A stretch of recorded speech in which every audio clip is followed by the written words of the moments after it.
So friends, the Universe of Spirituality group most cordially invites you to this first of the 5 lectures that Honorable Arya Raviday Gupta ji has kindly agreed to deliver on Swami Dayananda Saraswati's profound book, Satyartha Prakash.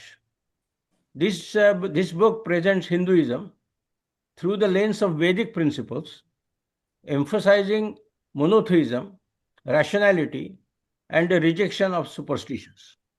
It provides a deep critique on certain practices that deviated from the original teaching of the Vedas and advocates social reform, equality, and the elimination of caste based discrimination.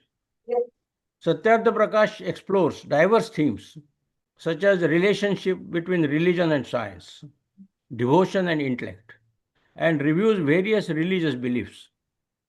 This book is divided into 14 chapters and covers a wide range of topics, including the nature of God and his attributes, upbringing of children and their moral development, brahmacharya, marriage, rajadharma or governance, the divine origin of Vedas, the creation, sustenance, and dissolution of the universe, knowledge versus ignorance, emancipation versus bondage, and, and it provides very thoughtful comments on various isms, including Charvaka, Buddhism, Jainism, Christianity, and Islam.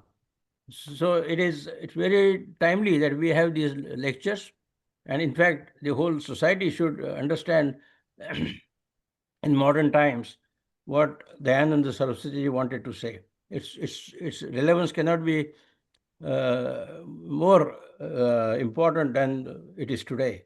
So understanding Satyartha Prakash requires a critical mind and a thoughtful approach given its complex philosophical and social themes. To help us understand the deeper meanings of this Satyartha Prakash, which is exceptional in many ways, we are indeed fortunate to have respected Arya Sri Raviday Gupta ji, who has kindly agreed to deliver this series of 5 lectures, and if needed, we may add a couple of more. Arya Sri Ravi Gupta ji, who has spoken on US forum before on the life of Swami Dayananda Saraswati ji and his teachings, he comes with a deep understanding of Vedic, Sanatan, and Hindu philosophies, scriptures, religious literature, and practices. He is the president of Dakshin Delhi Veda Prachar Mandal, a federation of 50 Arya Samaj units in South Delhi, which is engaged in the propagation of Vedic philosophies as well as philosophies. He is also General Secretary of Delhi-based Veda Samsthan, a research institute on Vedas. Arya Gupta ji is also a Kathakar on Vedic scriptures and epics, such as Ramayana and Mahabharata. As a president of Ekal Vidyalaya Foundation of India, Arya Raviday Gupta ji works on providing free education to children, especially in tribal areas, through about 1 lakh Ekal Vidyalayas. Arya Gupta ji, in his capacity as chair of Hindu Punarutthan Sangha, he works on making Bharat a self-reliant Rashtra governed by its Sanatan traditions. Professionally, Arya Gupta ji is cost and management consultant and chairperson of Viput Group of companies that provides technologies and materials to the construction of industry. I can't, with this brief introduction, Ravidev ji, the floor is yours. So please begin. Thank you. Thanks everyone for joining. Let us see how this goes. And Dr. Sri Raviday Gupta ji will speak for about 1 hour and or 15 minutes more, and we will have some 15 to 20 minutes for discussion, questions and answers. Thank you very much. Gupta ji, the floor is yours. Thank you. Thank you, Ramesh. I'm really grateful to you for having given an opportunity to share my views with such an august gathering on a very cherished subject, Satyartha Prakash. I really feel grateful to you and also grateful to my friend Dr. Anil Bhate, whom I am seeing there on the screen, because he has been instrumental in connecting us both. I greet everybody, whosoever is present here. Probably I find nearly 50 persons are there to participate in this. People know. Okay, I greet you all, whosoever have gathered here in order to give me a patient audience. And now we start with the subject. आप सभी का मैं हार्दिक स्वागत करता हूं। जब सत्यार्थ प्रकाश की बात आती है तो स्वाभाविक रूप से सबसे पहले महर्षि स्वामी देव दयानंद का स्मरण होता,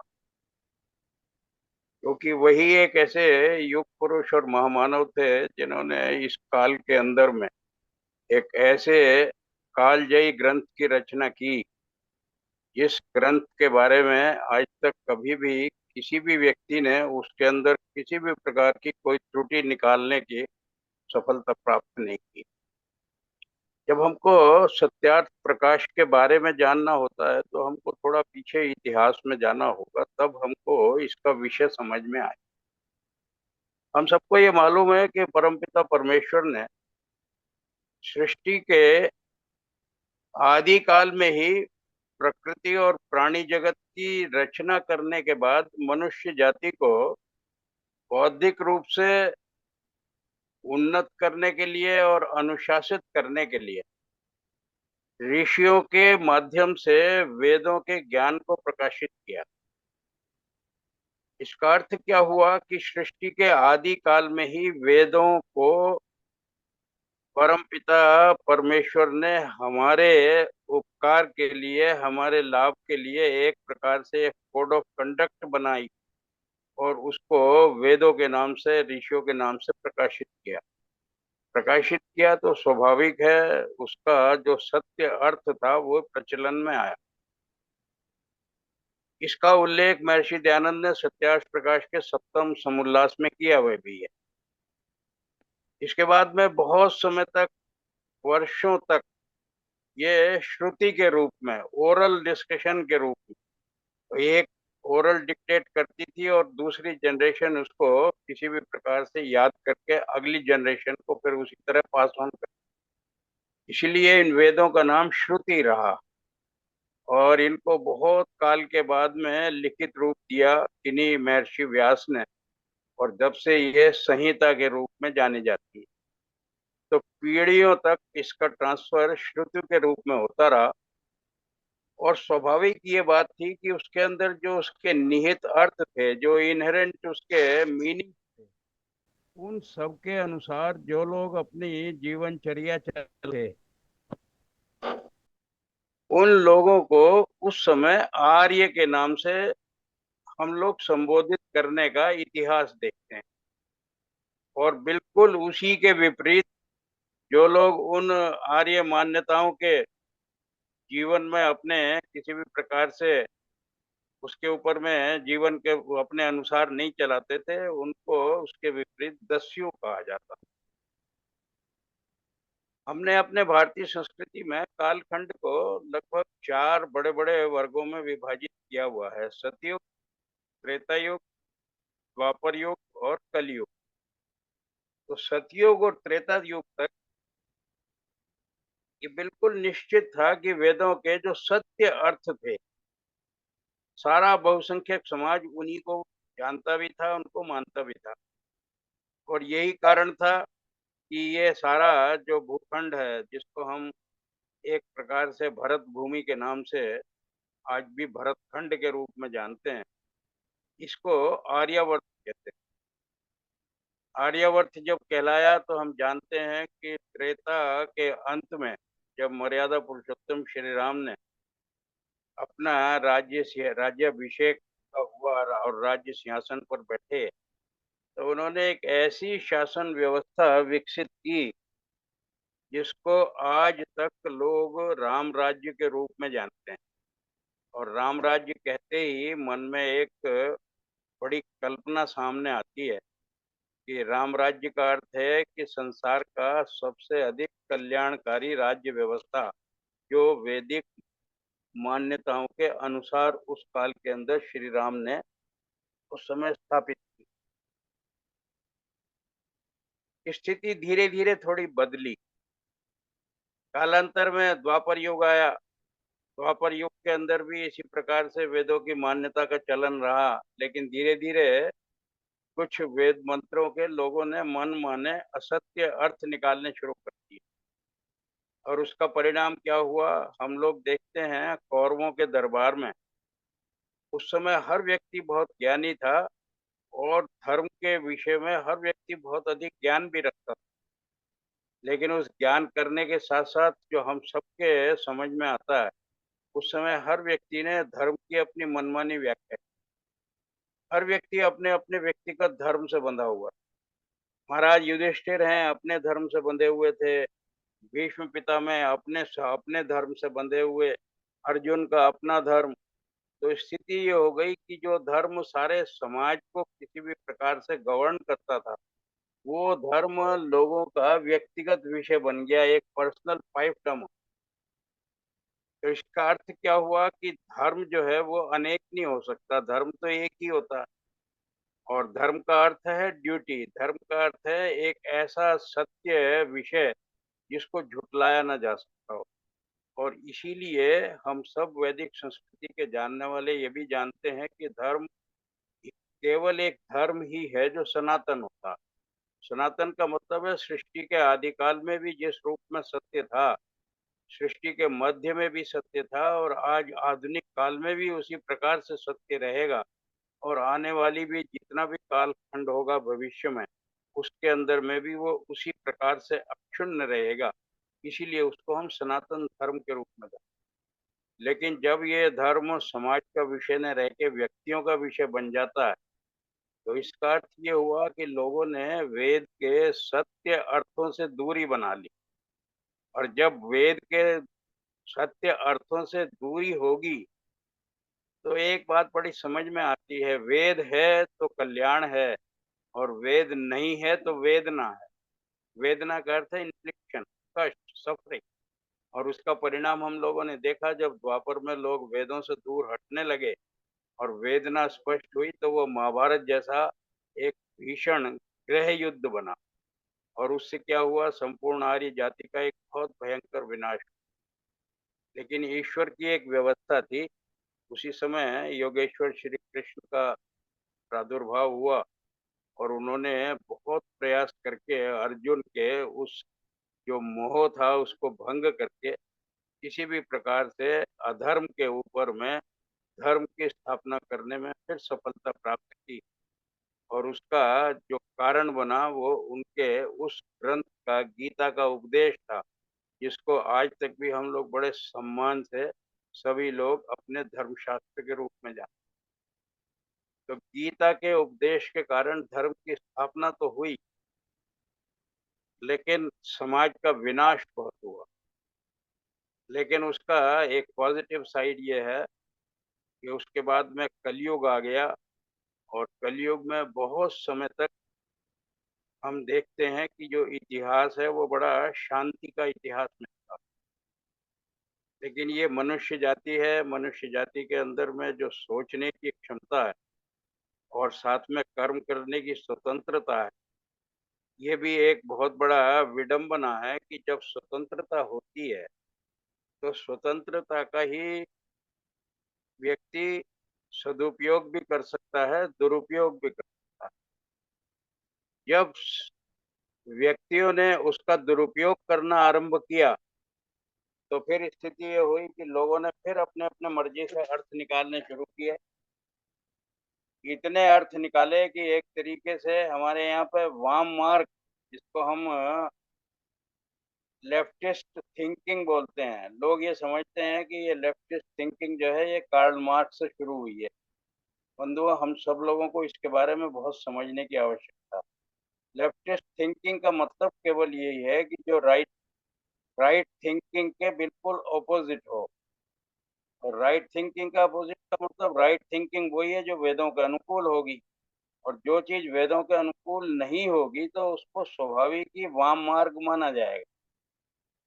तो इतना वाम मार्ग का उस समय प्रचार हुआ, लोगों ने वेदों की मान्यताओं का इतनी अवहेलना, इतनी उपेक्षा करनी आरंभ की कि संपूर्ण समाज बड़ा भ्रमित हो गया।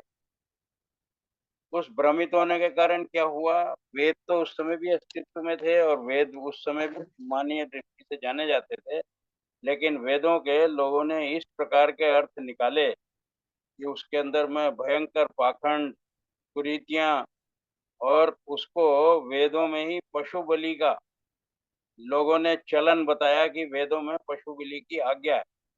उसका परिणाम क्या हुआ कि बड़ी संख्या में पूजा के अंदर पशुओं की बलि चढ़ने लगी। उन्हीं दिनों में महात्मा बुद्ध का जन्म हुआ। उन्होंने बचपन से जब सिद्धार्थ के रूप में वो राजा के पुत्र थे, युवराज थे, उस समय उन लोगों ने इतनी भयंकर जब परिस्थितियों को देखा, तो वो सारा जो वाम मार्ग का प्रचलन था, वाम मार्ग का मतलब यह है वेद के मंत्रों के सही अर्थ न निकाल के उसके गलत अर्थ निकाल के मनमानी पाखंडी परंपराओं को आरंभ करना और समाज के अंदर एक इस प्रकार की वृत्ति निर्माण हो गई कि लोगों ने उन्हीं को धर्माचार्य मान के जैसा उन्होंने बोला उसी के ऊपर आंख मीच के विश्वास करने की एक प्रवृत्ति हुई। उसी को अंधविश्वास बोलते हैं। तो इतनी जब कुरीतियां सिद्धार्थ ने देखी तो उनका मन इतना खिन्न हुआ। उन्होंने कहा कि अगर वेदों में ये सब लिखा है तो मैं ऐसे वेदों को ही नहीं मानता। विडंबना केवल ये हुई कि उस समय उनके पास में न संस्कृत का उतना ज्ञान था, न उनके पास इतनी सामर्थ्य थी कि वो वेदों को स्वयं अध्ययन कर पाते और उन्होंने वेदों को अध्ययन करने के लिए पुरुषार्थ करना भी कोई मन के अंदर में संकल्प नहीं किया। लेकिन ये देख के कि वेद के नाम पे ये सब हो रहा है, तो स्वाभाविक है मैं ऐसे वेदों को नहीं मानता और उसके परिणाम क्या हुआ कि इस संसार के अंदर में नास्तिकवाद का प्रचलन हो। बौद्ध धर्म के साथ ही जैन धर्म का भी प्रादुर्भाव हुआ। हमारे दर्शन शास्त्र ये बताते हैं कि 6 दर्शन हमारे यहाँ होते हैं, सारे के सारे वैदिक साहित्य में। उसके अंदर में एक नास्तिक दर्शन भी है, चार्वाक का है। और ये जो जैन समाज और बौद्ध समाज, ये समाज के सुधार के लिए उस समय आरंभ किए गए थे। शांति का और अहिंसा के संदेश को लेके आए, लेकिन चूंकि उन्होंने वेदों की मान्यता को ही अस्वीकार कर दिया और उसका परिणाम यह हुआ कि ईश्वर के अस्तित्व पर भी प्रश्न चिन्ह लगा दिया। तो इतनी भयंकर नास्तिकता इस देश के अंदर फैली बौद्ध धर्म के प्रचार के साथ।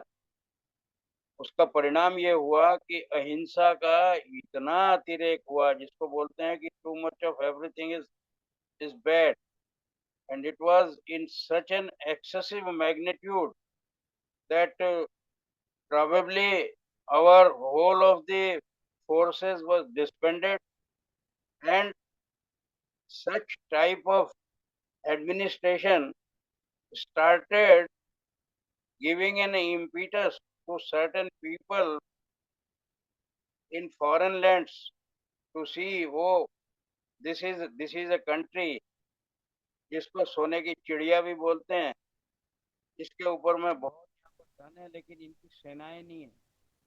और परिणाम क्या हुआ कि लोगों ने आक्रमण करने आरंभ किए और उन आक्रमणों का यहाँ पर जो कि महाराज अशोक हुए, बौद्ध के अनुयायी, उन्होंने सारी सेनाओं को समाप्त करके उन्हीं सैनिकों को अपने बिशप बना दिया।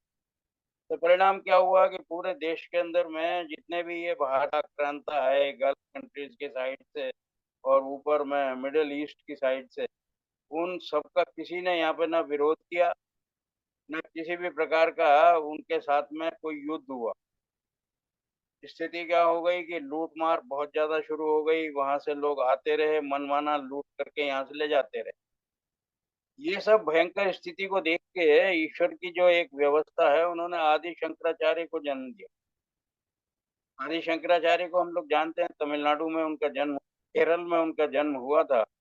और केरल में जन्म होके जब उन्होंने थोड़ा थोड़ा ज्ञान उनको हुआ और उन्होंने वेदों का सब अध्ययन किया, तो उन्होंने देखा ये तो वेदों के सही मंत्र नहीं है, ये पशु बलि और ये जितना भी पाखंड है और ये वाम मार्ग है, ये वेदों के अर्थ का अनर्थ करने का परिणाम। तो उन्होंने दोबारा से की पुनर्प्रतिष्ठा की और इतना परिश्रम किया कि सारे इस नास्तिक मत को एक प्रकार से इस देश के अंदर से समाप्त ही कर दिया।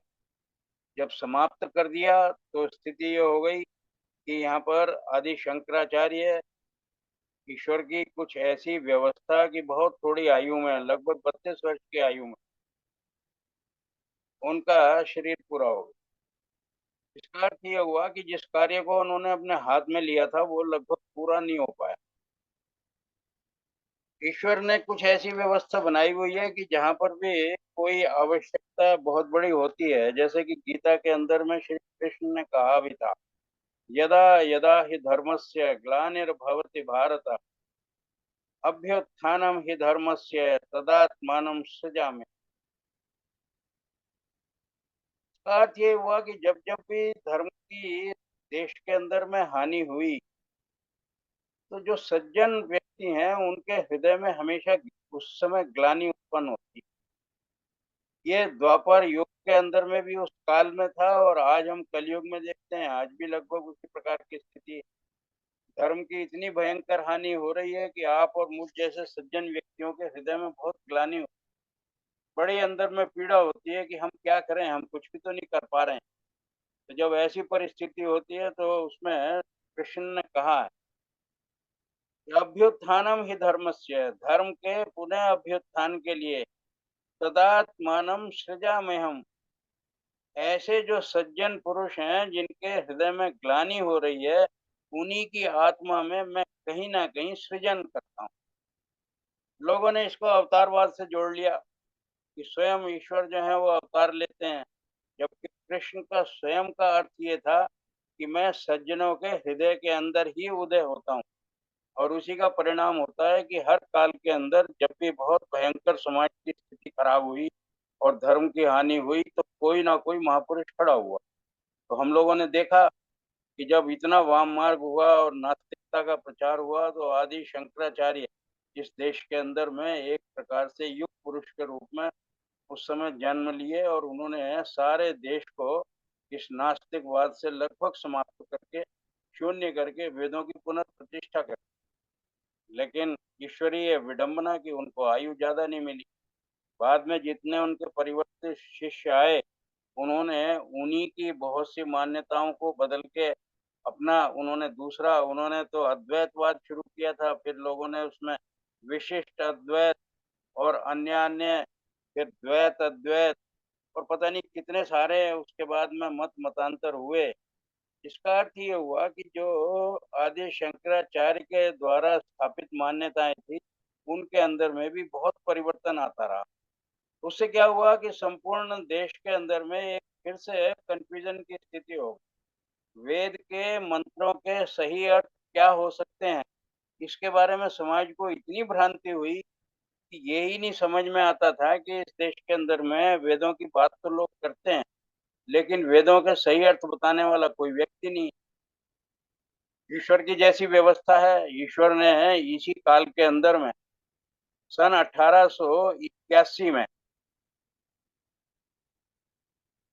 सन 1881 जिसको हम सन 1824 कहें, विक्रमी संवत 1881 जिसको हम अंग्रेजी तिथि के हिसाब से सन 1824 कहेंगे, उसके अंदर में गुजरात प्रांत के काठियावाड़ के अंदर टंकारा ग्राम है। वहां पर एक औदिच्य ब्राह्मण कृष्ण जी तिवारी थे, एक छोटी रियासत थी वो, उसके वहां पर सचिव थे। उनके घर में एक बाल ब्रह्मचारी को जिसका नाम मूल शंकर था उसको जन्म दिया।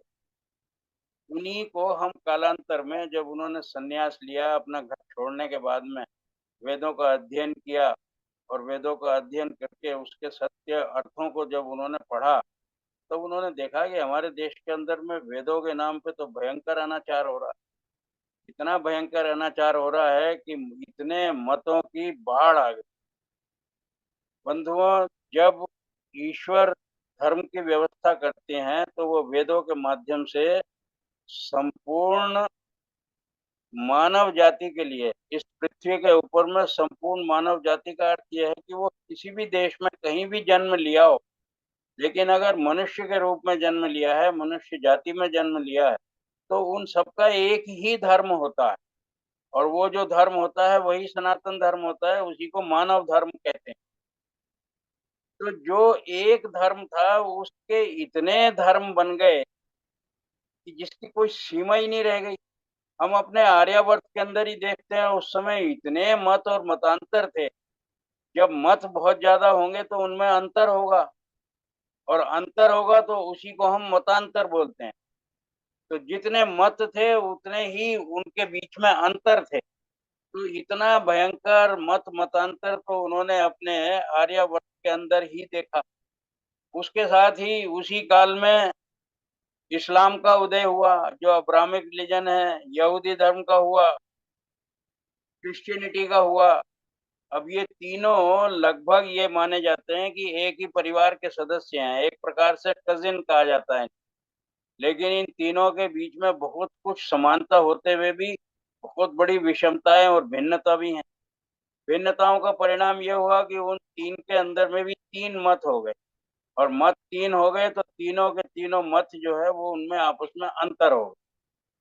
कहने का भाव क्या हुआ कि उस समय एक ऐसी स्थिति आ गई कि उस स्थिति के कारण में ना हमारे देश के अंदर में कोई एक मत था, ना सारी दुनिया में जहाँ पे क्रिश्चियनिटी का और इस्लाम का बहुत बड़ा प्रचार हुआ, उनके अंदर कोई एक मत था। तो सारा का सारा समाज इतनी निराशा में डूबा हुआ था कि जिसके कारण से यही नहीं समझ में आता था कि आखिर वेदों के सही सत्य अर्थ को जानने वाला इस देश के अंदर में व्यक्ति कहाँ पे उपलब्ध होगा। महर्षि दयानंद सरस्वती ने जब सन्यास ले लिया, वो पहले शुद्ध चैतन्य ब्रह्मचारी के नाम से पहले उन्होंने बहुत जो कुछ भी अपने अध्ययन काल में किया और बाद में सन्यास लिया, तो स्वयं उन्होंने अपना नाम, उनको जो नाम मिला दीक्षा के अंदर में, वो दयानंद सरस्वती मिला। उन्होंने, उनके पास में भी जो जीवन की आयु उनको मिली, हमने देखा कि 1824 में उनका जन्म हुआ और उसके बाद में 1859 वर्ष की आयु में 1883 के अंदर उनका निधन भी हो गया। 59 वर्ष की आयु के अंदर में उन्होंने वेदों का बहुत गहन अध्ययन किया और गहन अध्ययन करके उन्होंने ये देखा कि वेद की चर्चा तो हर कोई करता है, वेद के लिए हर व्यक्ति बहुत श्रद्धा भी रखता है, बहुत सम्मान भी रखता है, लेकिन वो सारा रखते रखते हुए भी लोग अर्थ अपना अपना इतना मनमाना करते हैं कि जिस प्रकार से महात्मा बुद्ध ने देख के उनका मन इतना दुखित हुआ था और उन्होंने हमारे जो योग परंपरा है उसके अंदर में केवल एकमात्र अहिंसा पे ही इतना अधिक बल दिया कि सारा देश अहिंसक होने के नाते कुछ ऐसी परिस्थितियां बनी कि पौरुष से हीन भी हो गया। पौरुष से हीन हो गया, क्षत्रिय वर्ण का लगभग एक प्रकार से समाप्ति हो गई। और जब क्षत्रिय वर्ण समाप्त होता है तो प्रशासन व्यवस्था और शासन व्यवस्था ये बहुत ढीली और बड़ी शिथिल होती है। हम सभी को मालूम है कि संसार के अंदर में शांति कब हो सकती है। संसार में शांति बंधुओं केवल तभी संभव है जब संसार के अंदर में जितने भी राष्ट्र हों, हर राष्ट्र इतना शक्तिशाली हो, कोई भी अन्य राष्ट्र उसके ऊपर में किसी भी प्रकार से आक्रमण करने की कल्पना भी ना कर सके। तो राष्ट्र की स्वतंत्रता को भी सुरक्षित रखने के लिए शक्ति का आधार चाहिए। ये हमारी वैदिक मान्यता भी है और हम सारे व्यक्तियों के, मनुष्यों के इतिहास को देखें तो उसकी पुष्टि भी होती है। तो महर्षि दयानंद सरस्वती ने यह देखा कि इतनी भयंकर काल स्थिति के अंदर में इन वेदों की पुनर्प्रतिष्ठा कैसे होगी। उन्होंने जब वेदों का अध्ययन आरंभ किया तो आप लोगों को सबको जान के आश्चर्य होगा कि वेदों की जो मूल प्रति है उनको भारत में उपलब्ध नहीं हुई। उसके लिए उन्होंने उस समय के जो एक संस्कृत के विद्वान, अंग्रेजों ने उनको वैदिक विद्वान बनाया था, मैक्स म्यूलर, आप सब लोग जानते हैं, बड़ी श्रद्धा से हम उनका नाम भी स्मरण करते हैं। लेकिन अगर हमको ये ठीक बात समझ में आ जाए कि उस समय मैक्स म्यूलर ने वेदों का अध्ययन केवल इसलिए किया था कि अंग्रेजों ने उनको इस काम के लिए डिप्यूट किया था और अंग्रेजों का वेदों को उनको पढ़ने के लिए डिप्यूट करने के पीछे एक बहुत बड़ा षड्यंत्र था। वो ये चाहते थे कि इस देश के अंदर में जहाँ वेदों की इतनी लोगों के मन में श्रद्धा है, उस वेदों की श्रद्धा के ऊपर ही यदि आघात किया जाए, तो निश्चित रूप से समाज के अंदर एक ऐसा वर्ग निर्माण कर सकते हैं, जो वेदों के होते हुए ही वेदों के ऊपर में श्रद्धा रखनी समाप्त कर देगा। तो महर्षि दयानंद ने भी वेदों का अध्ययन किया, वेदों को पुनर्प्रतिष्ठित करने के लिए। और आप लोगों को जान के ये एक दुखद आश्चर्य होना चाहिए कि मैक्स मिलर ने भी वेदों का अध्ययन किया, लेकिन उन्होंने वेदों के ऊपर अश्रद्धा निर्माण करने के लिए किया। वो एक प्रकार के मर्सिनरी थे, एक प्रकार के एक हायर्ड वो थे इंटेलेक्चुअल, जिनको अंग्रेजों ने इस योजना से वेदों की ओर उन्मुख किया कि आप पूरी शक्ति लगा के इन वेदों का इतना अध्ययन करिए कि लोग आपको वेदों का अधिकारी जाने और वेदों का अधिकारी जाने के नाते फिर आप वेदों का खंडन करें। और उसका परिणाम क्या हुआ कि मैक्स मुलर ने यहाँ तक कह दिया किसी एक जगह कि ये वेद जो हैं ये गडरियों के गीत हैं। इन वेदों के अंदर में किसी भी प्रकार की कोई धार्मिकता का कोई चिन्ह मुझे नजर नहीं आता। महर्षि दयानंद ने जब वेदों का अध्ययन किया तो उन्होंने ये देखा कि मैक्स मुलर बहुत बड़े विद्वान हैं और इतने बड़े विद्वान होके भी वेदों का इस प्रकार से ये एक ऐसा मंत्र, ऐसा एक अर्थ निकाल रहे हैं कि जो कि इसके अर्थ से किसी भी प्रकार से कहीं पर भी कोरिलेट नहीं करता है। तो उन्होंने ये देखा कि इन्होंने वेदों का उस समय के एक महर्षि सायण हुए थे, उनके भाष्य को अपने अध्ययन का आधार बनाया और उनके भाष्य को अध्ययन का आधार बनाने के कारण सायण ने उसके अंदर में जितनी भी उस समय अपने मन में भ्रांतियां थी उनको अपने भाष्य के अंदर में इस प्रकार से लिखा कि मैक्स मुलर ने उन्हीं को सत्य मान के उन्हीं के ऊपर में अपने सारे निष्कर्ष निकाल के जो कंक्लूजन निकालने शुरू करे, वो वेदों के सत्य अर्थों से एकदम भिन्न थे। हम लोगों ने महर्षि अरविंद का नाम सुना है। महर्षि अरविंद ने भी इस विषय के अंदर में बहुत कुछ लिखा है। उन्होंने ये बड़ा स्पष्ट लिखा कि जितने भी विदेशी विद्वान थे, जिसमें मैक्स मुलर और ग्रिफिथ का नाम बहुत ज्यादा आता है और इसके अतिरिक्त भी अन्य बहुत से हुए हैं, उन सबका अध्ययन सीधा वेदों का न होके उपनिषदों का रह गया और उपनिषदों तक ही सीमित रह के वो वेदों के सही अर्थों को निकालने के अंदर में असफल हुए। तो महर्षि दयानंद सरस्वती को लगा कि मेरे जीवन का एक ही उद्देश्य होना चाहिए कि मैं इन वेदों के सही अर्थों का किसी भी प्रकार से अपने जीवन काल के अंदर समाज के कल्याण के लिए प्रकाशित करने के लिए कोई रचना करूं। तो आज हम जिस बात की काल ग्रंथ की बात कर रहे हैं, सत्यार्थ प्रकाश की, आप समझ लीजिए कि उन्होंने अपने छोटे से जीवन काल में उसी के अंदर में बहुत ग्रंथों की रचना की। लगभग 40 ग्रंथ उन्होंने लिखे, जिसके अंदर में कुछ ग्रंथ ऐसे हैं जिनके नाम आप लोगों ने सुने होंगे। मैं केवल स्मरण कराने के लिए कुछ नाम आपको बता रहा हूँ। एक ऋग्वेद आदि भाष्य भूमिका उन्होंने लिखी थी। काशी के अंदर में उनके बहुत लोगों के विद्वानों से शास्त्रार्थ हुए थे, पौराणिकों से। उसके लिए एक ग्रंथ लिखा था, काशी शास्त्रार्थ का सत्य धर्म विचार। फिर उन्होंने आदि शंकराचार्य के बाद में उनके परवर्ती शिष्यों ने जो अद्वैत मत का जो प्रचार किया, उसके उन्होंने खंडन के बारे में एक पुस्तक लिखी, अद्वैत मत खंडन। पौराणिक मन जितने भी विद्वान होते थे, उनसे प्रतिमाओं के पूजन के ऊपर में शास्त्रार्थ होता था कि हमने ये जो प्रतिमाएं बनाई हैं, मैं इस प्रतिमाओं के बारे में भी बंधुओं आप सबको एक बात बताना चाहता हूँ। हमारे वैदिक काल के अंदर में, जिसको हम त्रेता युग और द्वापर काल, उस काल के अंदर में मूर्ति पूजा का कोई विधान का चिन्ह हम लोगों को इतिहास में देखने को नहीं मिलता। सबसे पहले मूर्ति पूजा का आरंभ हमारे यहाँ पे बौद्ध धर्म ने आरंभ किया। बौद्ध मान्यताओं ने महात्मा बुद्ध की मूर्तियां बनानी आरंभ की।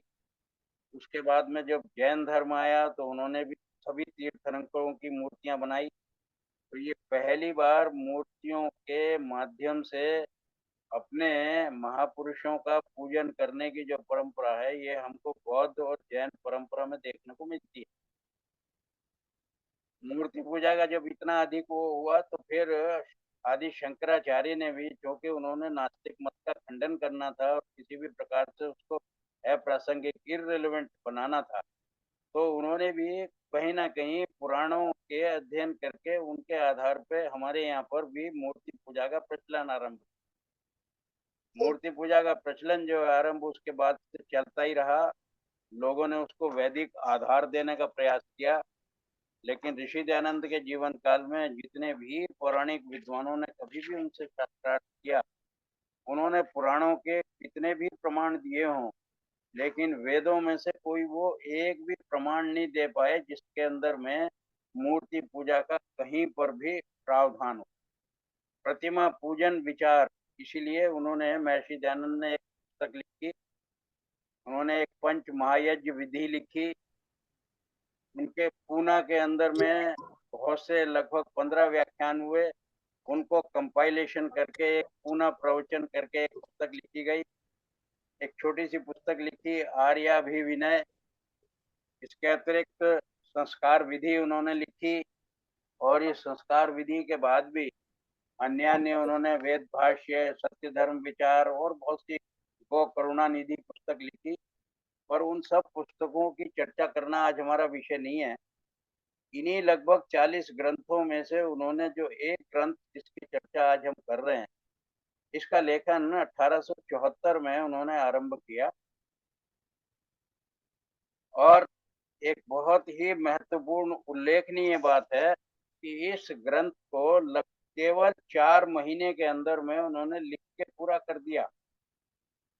और 4 महीने में लिख के जो पूरा किया, उसके अंदर में सबसे महत्वपूर्ण बात यह है कि 377 ग्रंथों के संदर्भ इसके अंदर में दिए गए हैं। जरा आप सभी लोग इस बात पर गंभीरता से जरा सा मन में विचार करें कि 4 महीने में तो ग्रंथ का लेखन हुआ है, लेकिन उससे पहले लगभग 450 ग्रंथों को आद्योपांत, आरंभ से लेकर अंत तक पढ़ के उनके निष्कर्ष निकालना, ये महर्षि दयानंद परिश्रम कर चुके हैं। और सत्यार्थ प्रकाश जो उन्होंने पुस्तक लिखी है, उसमें 377 ग्रंथों के तो संदर्भ दिए हैं। संदर्भ का मतलब रेफरेंस, और उन रेफरेंस में लगभग 280 ग्रंथों के प्रमाण भी दिए हैं। और केवल इतना ही नहीं, जितने हमारे आर्यावर्त के अंदर में जितने भी पौराणिक मत थे, जैन मत था, बौद्ध मत था, और अन्य जितने भी मत थे, उन सबका तो अध्ययन किया ही। उन्होंने कुरान और बाइबल का भी अनुवाद कराया, और केवल अनुवाद ही नहीं कराया, उसको सारा पढ़ने के बाद में हिंदी भाषा में अनुवाद करके 161 कुरान की आयतों का भी सत्यार्थ प्रकाश के अंदर में उल्लेख किया। आप जितने भी लोग इस समय सुन रहे हैं, आप समझ लीजिए कि the amount of magnitude he must have read just in order to reproduce a book which may be a representative of all these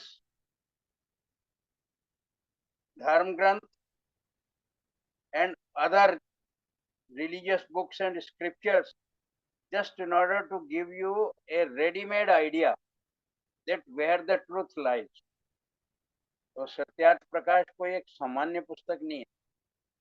Satyarth Prakash को उन्होंने लिखने के लिए उदयपुर के अंदर में एक नवलखा महल है, वहाँ के महाराजा ने स्थान दिया कि महाराज यहाँ पर रहकर निश्चिंत होकर आप इसको लिखिए।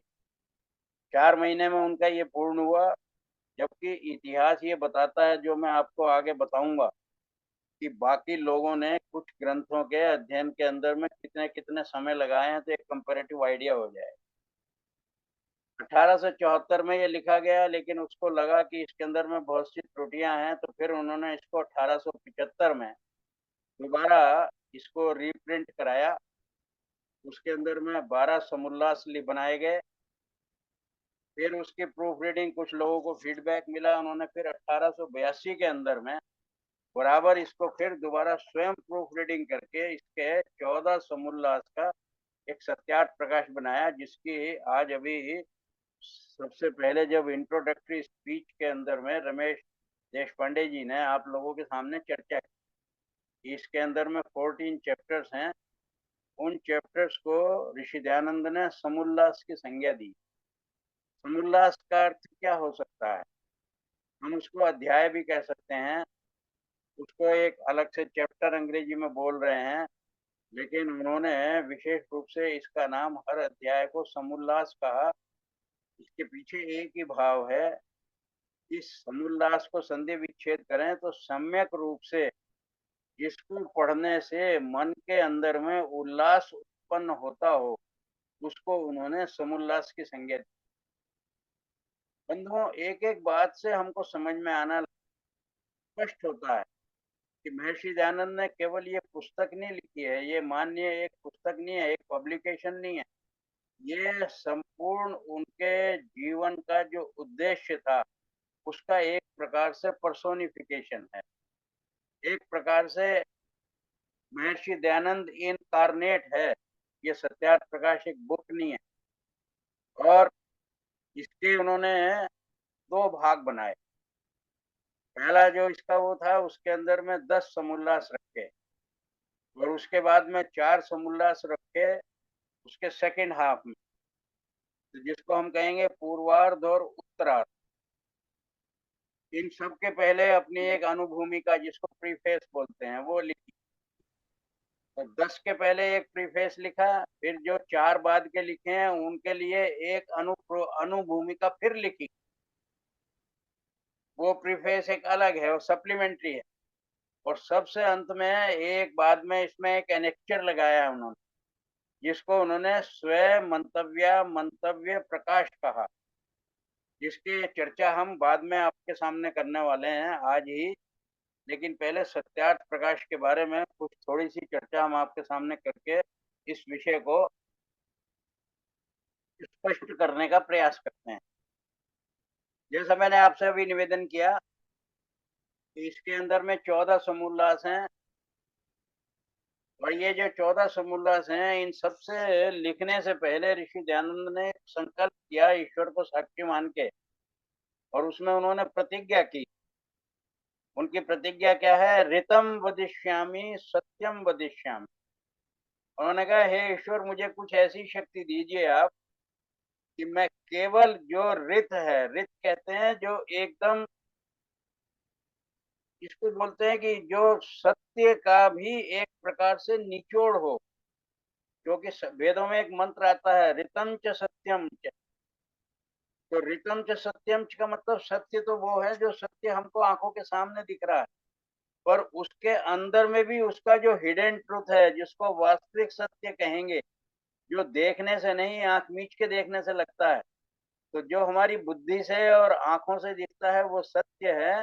और जो फिर हमारी प्रज्ञा बुद्धि से, जो आंखों को मीच के अंदर देखने से आता है, वो ऋत होता। तो महर्षि दयानंद ने प्रतिज्ञा की, ऋतम वदिष्यामि, हे ईश्वर, मेरे अंदर एक ऐसी शक्ति उत्पन्न कीजिए और मेरे अंदर एक ऐसी भावना उत्पन्न कीजिए कि मैं केवल ऋतम का ही वदन करूं। वदन का मतलब मैं बोलूं, और सत्यम वदिष्यामि, जो सत्य है केवल उस सत्य को ही बोलूं।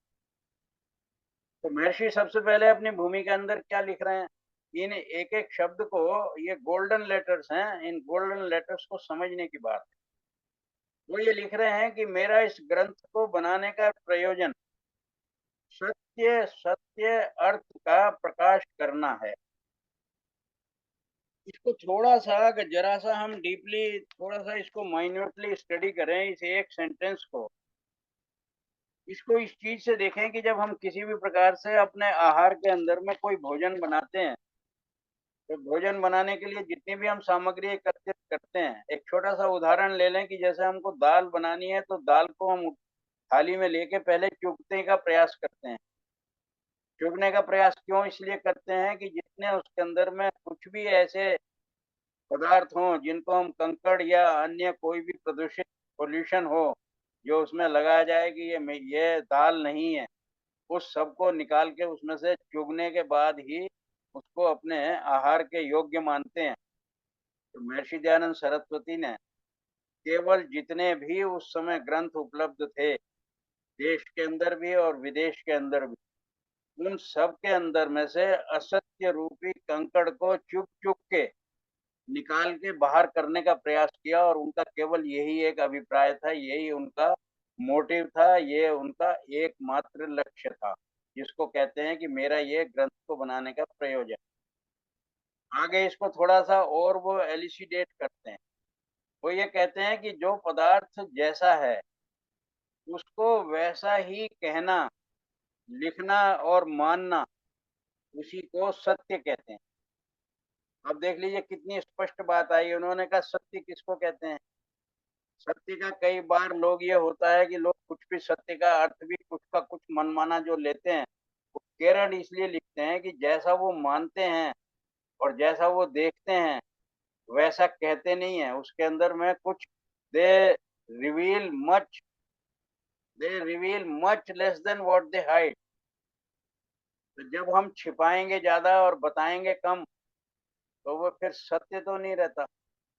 महर्षि दयानंद ने कहा कि जैसा जो पदार्थ है उसको वैसा ही कहना, वैसा ही लिखना और वैसा ही मानना, उसको हम सत्य कहते हैं। यदि ऐसा होता तो इस धर्म की व्याख्या इतने विभिन्न मतों के अंदर में भिन्न भिन्न नहीं होती। धर्म की तो एक ही व्याख्या होनी चाहिए। संपूर्ण मानव जाति का एक धर्म होता है, और संपूर्ण मानव जाति का जो एक धर्म है उसके अंदर में किसी भी प्रकार की कोई डिबेट संभव ही नहीं है। तो यदि अगर डिबेटेबल है तो फिर वो धर्म तो नहीं है। तो जब धर्म नहीं है तो वो क्या है, वो मत है। मत होता है किसी व्यक्ति का, और ईश्वर का बनाया हुआ धर्म होता है, व्यक्तियों का बनाया हुआ मत होता है। और जबकि वो ईश्वर के बनाए हुए धर्म को एक को लोग छोड़ के अपने अपने मत की ओर झुकते हैं, तो परिणाम क्या होता है। मुंडे मुंडे मतिर भिन्ना, ये हमारे शास्त्रों का वाक्य। मुंडे मुंडे का मतलब यह है कि प्रत्येक व्यक्ति के पास में ईश्वर ने सामर्थ्य दी है सोचने की, कुछ उसके ऊपर में चिंतन करने की, क्योंकि मननशील है इसीलिए हम मनुष्य कहते हैं उसको। और मननशील है, अपनी बुद्धि का प्रयोग करता है, उस पर चिंतन करता है, तो किसी एक निष्कर्ष पे निकलता है। और जब उस निष्कर्ष पे निकलता है तो वो उसका मत होता है। लेकिन जब दूसरा कोई अन्य व्यक्ति उसी विषय पे पुनः अपना चिंतन करता है, तो वो भी चिंतन करने के बाद में जो अपना मत बनाता है, वो मत सामान्यतः पहले वाले व्यक्ति से थोड़ा भिन्न होता है। तो जितने भी संसार के अंदर में ऐसे भी युग पुरुष हुए हैं जिन्होंने धर्म की व्याख्या करने के लिए भिन्न भिन्न प्रकार से चिंतन किए और अपने अपने मत बनाए, तो इतने मत बनते चले गए। उन्हीं लोगों ने बाद में अपने अपने पुराणों की रचना की। और हम सबको मालूम है, भारतीय संस्कृति के अंदर में उल्लेख भी आता है कि लगभग 108 पुराणों की रचना हुई है, जिसमें 18 तो आज भी उपलब्ध है। बाकी जो है वो सामान्यतः उपलब्ध नहीं है, केवल उनके नाम इतिहास में ढूंढने से मिलते हैं। और मेरा कहने का अभिप्राय क्या है कि 118 108 अगर पुराण लिखे गए हैं, तो उनका मतलब यह है कि 108 प्रकार के मत जो हैं वो अलग अलग उस समय बना दिए गए। उसके बाद में और कितने मतों की झड़ी लग गई है, इतने मतों की झड़ी लग गई है कि जिसकी कोई सीमा नहीं है। परिणाम क्या हुआ, वो सब मत भी हो गए और उनके अंदर मतांतर हो गए। और मतांतर ही नहीं हुआ, एक दूसरे के खून के प्यासे हो गए, एक दूसरे के साथ युद्ध में रहने लगे, शांति भंग हो गई समाज की, उसी धर्म के कारण, जिस धर्म को शांति के लिए समाज के अंदर स्थापित किया जाता है। तो महर्षि दयानंद उसके अंदर में लिख रहे हैं कि ये जो मत मतांतर के परस्पर झगड़े हैं, मैं इनको पसंद नहीं करता हूँ। उसको आगे स्पष्ट कर रहे हैं। अपने मतों के प्रचार से मनुष्यों को फंसाकर परस्पर शत्रु बना दिया है। इसलिए मेरा उद्देश्य क्या है, मेरा उद्देश्य यह है कि सबको ऐक्य मत करा। ऐक्य मत का मतलब यह है कि सबकी सहमति बनाना। सहमति का मतलब कंसेंसस क्रिएट करना। ये सबकी कंसेंसस क्रिएट करके उनके आपस में द्वेष छुड़ाकर दृढ़ प्रीति युक्त करा के, आपस के अंदर में बहुत प्रीति युक्त संबंध बना के, सबको सुख लाभ पहुंचाने के लिए यह है मेरा प्रयत्न और मेरा अभिप्राय है। इससे ज्यादा ईमानदारी से, इससे ज्यादा सदाचारिता से क्या कोई व्यक्ति किसी भी पुस्तक को लिखने का संकल्प कर सकता है? अंत में वो फिर कह रहे हैं, किसी का मन दुखाना या हानि पहुंचाना मेरा तात्पर्य नहीं है। इसका मतलब यह है कि महर्षि दयानंद सरस्वती ने जब इस पुस्तक को लिखना आरंभ किया, उनके मन में ना किसी के लिए द्वेष है, ना उनके मन में किसी के लिए क्षोभ है, ना उनके मन में किसी के लिए कोई भी उपेक्षा का भाव है, ना किसी के लिए वो सम्मान कम करके उसका अपमान करने की मन में इच्छा रखते हैं। और इसको वो आगे स्पष्ट करते हैं अपनी भूमिका में। वो लिख रहे हैं कि जितने भी मत हैं, हर मत के अंदर में विद्वान हैं। कितनी ईमानदारी से इस बात को वो स्वीकार कर रहे हैं कि विद्वान तो हर मत में है। अगर वो विद्वान नहीं होते तो ये मत स्थापना ही नहीं होती। क्योंकि मत केवल अपना वही व्यक्ति प्रकाशित कर सकता है जिसने उसके ऊपर में संपूर्ण शक्ति से चिंतन करके कोई एक निष्कर्ष निकाला हो। और फिर उसको ये बोलता है कि मेरा ये मत है, दिस इज माय ओपिनियन। अपनी ओपिनियन बनाना और उस ओपिनियन को बना के सार्वजनिक रूप से एस्टेब्लिश करने का प्रयास करना ये साधारण विषय नहीं है। इसलिए महर्षि दयानंद कह रहे हैं कि हर एक मत के अंदर में विद्वान हैं, लेकिन साथ में दुर्भाग्य क्या है, वो पक्षपात छोड़ सर्वतंत्र सिद्धांत का ग्रहण करें, ये मेरी आकांक्षा है। पक्षपात का मतलब है प्रेजुडिसेस। जब हम किसी भी चीज के बारे में एक प्रेजुडिस्ड होते हैं, तो उसके अंदर में क्या होता है कि हम कोई भी बात किसी की सुनने से पहले उसको अपनी बात से निरंतर कोरिलेट करते रहते हैं। आप अपने मन में किसी एक धारणा को अगर लिए बैठे हैं और दूसरा व्यक्ति कोई उससे थोड़ी सी भिन्न धारणा आपके सामने बताता है, तो हमारा मनुष्य का ये स्वभाव होता है कि हम अपने जो हमारे स्टैंडर्ड हैं, हमारे जो पैरामीटर्स हैं, उसके साथ में साथ साथ उसको इक्वेट करते चलते हैं। जितना हमको लगता है कि हमारी मान्यता के अनुकूल है, उतने को तो हम ग्रहण करते जाते हैं। और जितना हमको लगता है कि ये हमारी मान्यता के अनुकूल नहीं है, तो फिर हम अपने आप को एक प्रकार से इक्विप करते हैं and we start arming ourself कि जैसे ही ये डिस्कशन खत्म होगा, तो जिन जिन बिंदुओं पे मेरी और इनकी मत नहीं मिलते हैं, मेरी मत भिन्नता है, फिर उन विषयों पे हम आपस में वाद और विवाद करें। ये क्या हुआ? ये प्रेजुडिस हुआ। और जब प्रेजुडिस होता है तो फिर संवाद, डायलॉग कम होता है, डिस्कशन ज्यादा होता है। और डिस्कशन के अंदर में वो हेल्दी डिस्कशन नहीं होता।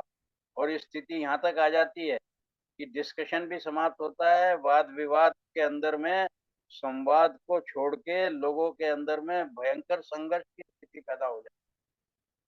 तो ऋषि दयानंद की आकांक्षा क्या है इस पुस्तक को लिखते हुए कि क्योंकि प्रत्येक मत में विद्वान है, तो मैं उन विद्वानों से ये आग्रह करता हूँ और बहुत विनम्र आग्रह करता हूँ कि वो पक्षपात को छोड़कर बिना प्रेजुडिस के सारे इन विषयों को जो मैंने सत्यार्थ प्रकाश में लिखने का प्रयास किया है, इनको ध्यान से पढ़ें। और पढ़ने के बाद में उसको अपने मत के साथ में कोरिलेट भी करें, इवेल्युएट भी करें। और इवेल्युएट करके सर्वतंत्र सिद्धांत का ग्रहण करें। सर्वतंत्र सिद्धांत किसको कहेंगे? सर्वतंत्र का मतलब यह है, तंत्र कहते हैं कोई भी एक व्यवस्था। जैसे हमारे यहाँ पे डेमोक्रेसी है, तो डेमोक्रेसी को हम क्या कहते हैं? प्रजातंत्र। जनता ने अपना शासन की जो व्यवस्था अपनी इच्छा से बनाई हो, तो वो प्रजा की बनाई हुई तंत्र है, तो उसको प्रजातंत्र बोलते हैं। और अगर राजा अपना शासन बनाता है तो उसको राजतंत्र कहते हैं। ऋषि दयानंद क्या कह रहे हैं? मेरी ये आकांक्षा है कि एक सर्वतंत्र बनाया जाए जो संपूर्ण विश्व की मानव जाति के लिए एक प्रकार की व्यवस्था हो।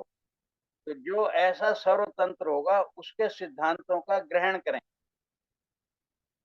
इसको अगर हम थोड़ा सा अर्थमेटिकल टर्मिनोलॉजी में देखें, तो हमको ये मालूम है कि अगर हमारे पास बहुत सारी फिगर्स होती हैं, तो उन फिगर्स के लिए हमारे पास दो होती हैं। या तो हम उसका एक लोएस्ट कॉमन मल्टीपल निकालते हैं, जिसको एलसीएम बोलते हैं, या उसको हिंदी में लघुत्तम बोलते हैं, कि सबसे छोटी संख्या जिसके बाद में उसका आगे डिवीजन ना हो सकता हो, तो ऐसी लोएस्ट मल्टीपल इनडिविजिबल फिगर हो कि उसको फिर हम लोएस्ट कॉमन मल्टीपल बोलते हैं, एलसीएम।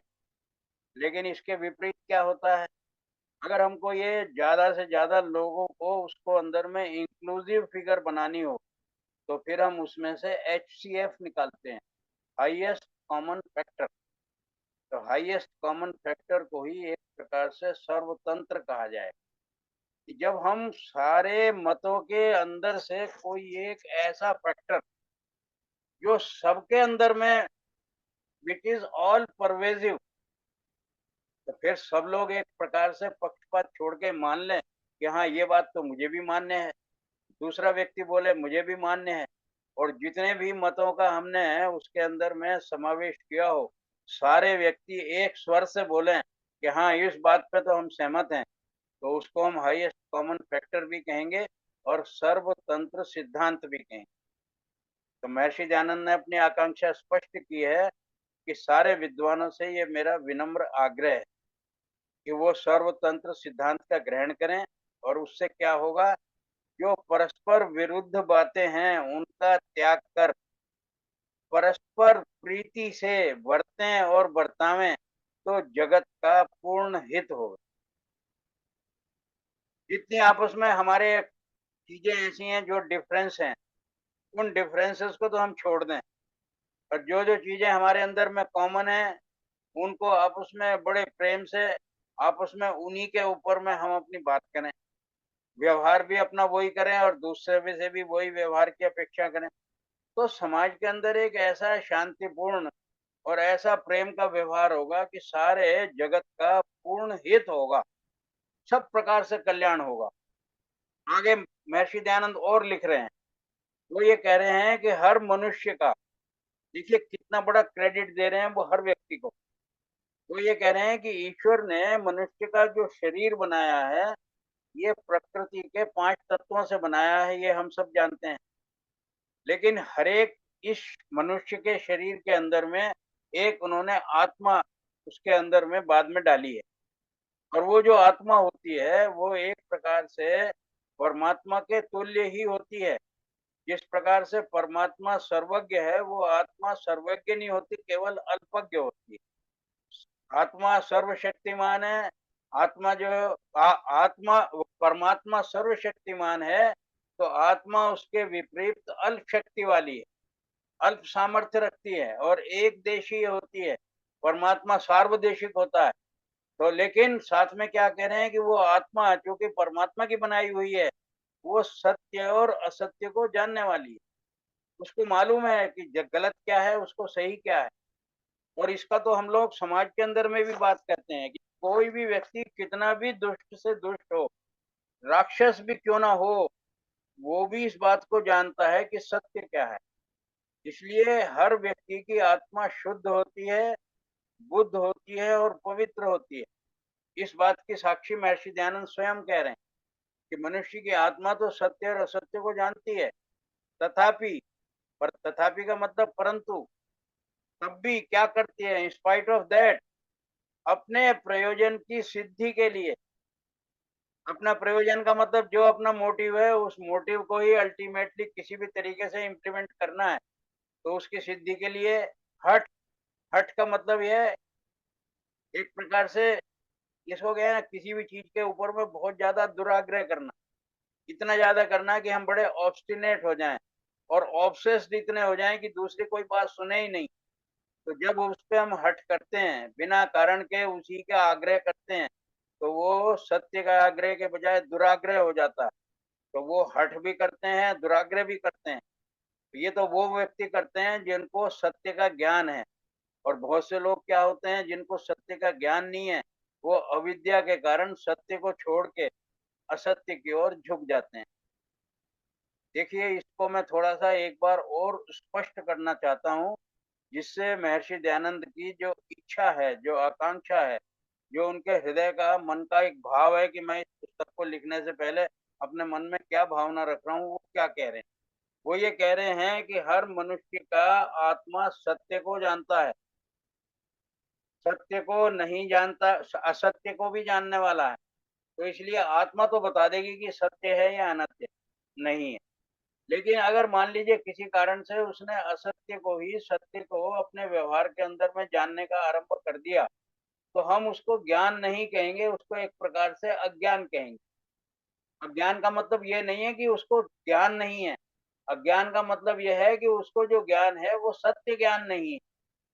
कोई भी चीज का मुझको ज्ञान होना, यथावत होना, तो जैसा पदार्थ है वैसा ही कहना, लिखना और मानना तो सत्य कहलाएगा।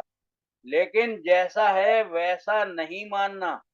जैसे अंधेरे के अंदर में कोई रस्सी पड़ी हो, तो हमको ये ज्ञान तो है कि यहाँ पर एक वस्तु पड़ी है। लेकिन अगर हमको ये ज्ञान नहीं है कि वो वस्तु क्या हो सकती है, तो हम अज्ञानता के कारण उसके अंदर में सर्प का भी भ्रम रख सकते हैं। कई बार अंधेरे के अंदर में अब कुछ हमको ऐसी आकृतियां दिखती हैं जिसको लोग भूत की संज्ञा देते हैं।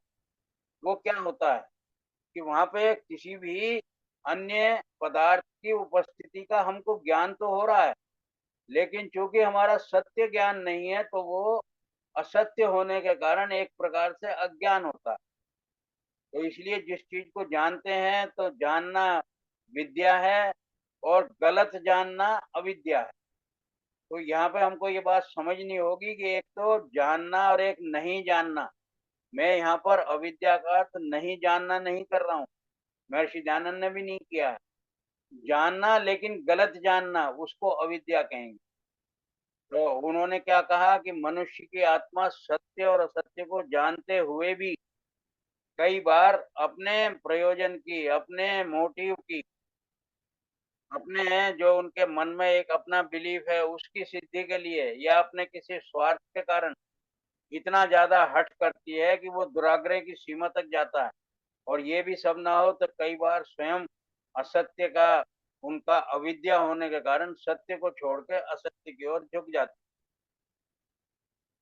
इन सब चीजों से कितना स्पष्ट समझ में आता है कि महर्षि दयानंद ने अपना उस समय के इस ग्रंथ को लिखने से पहले कितना इसके पूर्व में रिसर्च करके और कैसी लोगों से अपेक्षा की।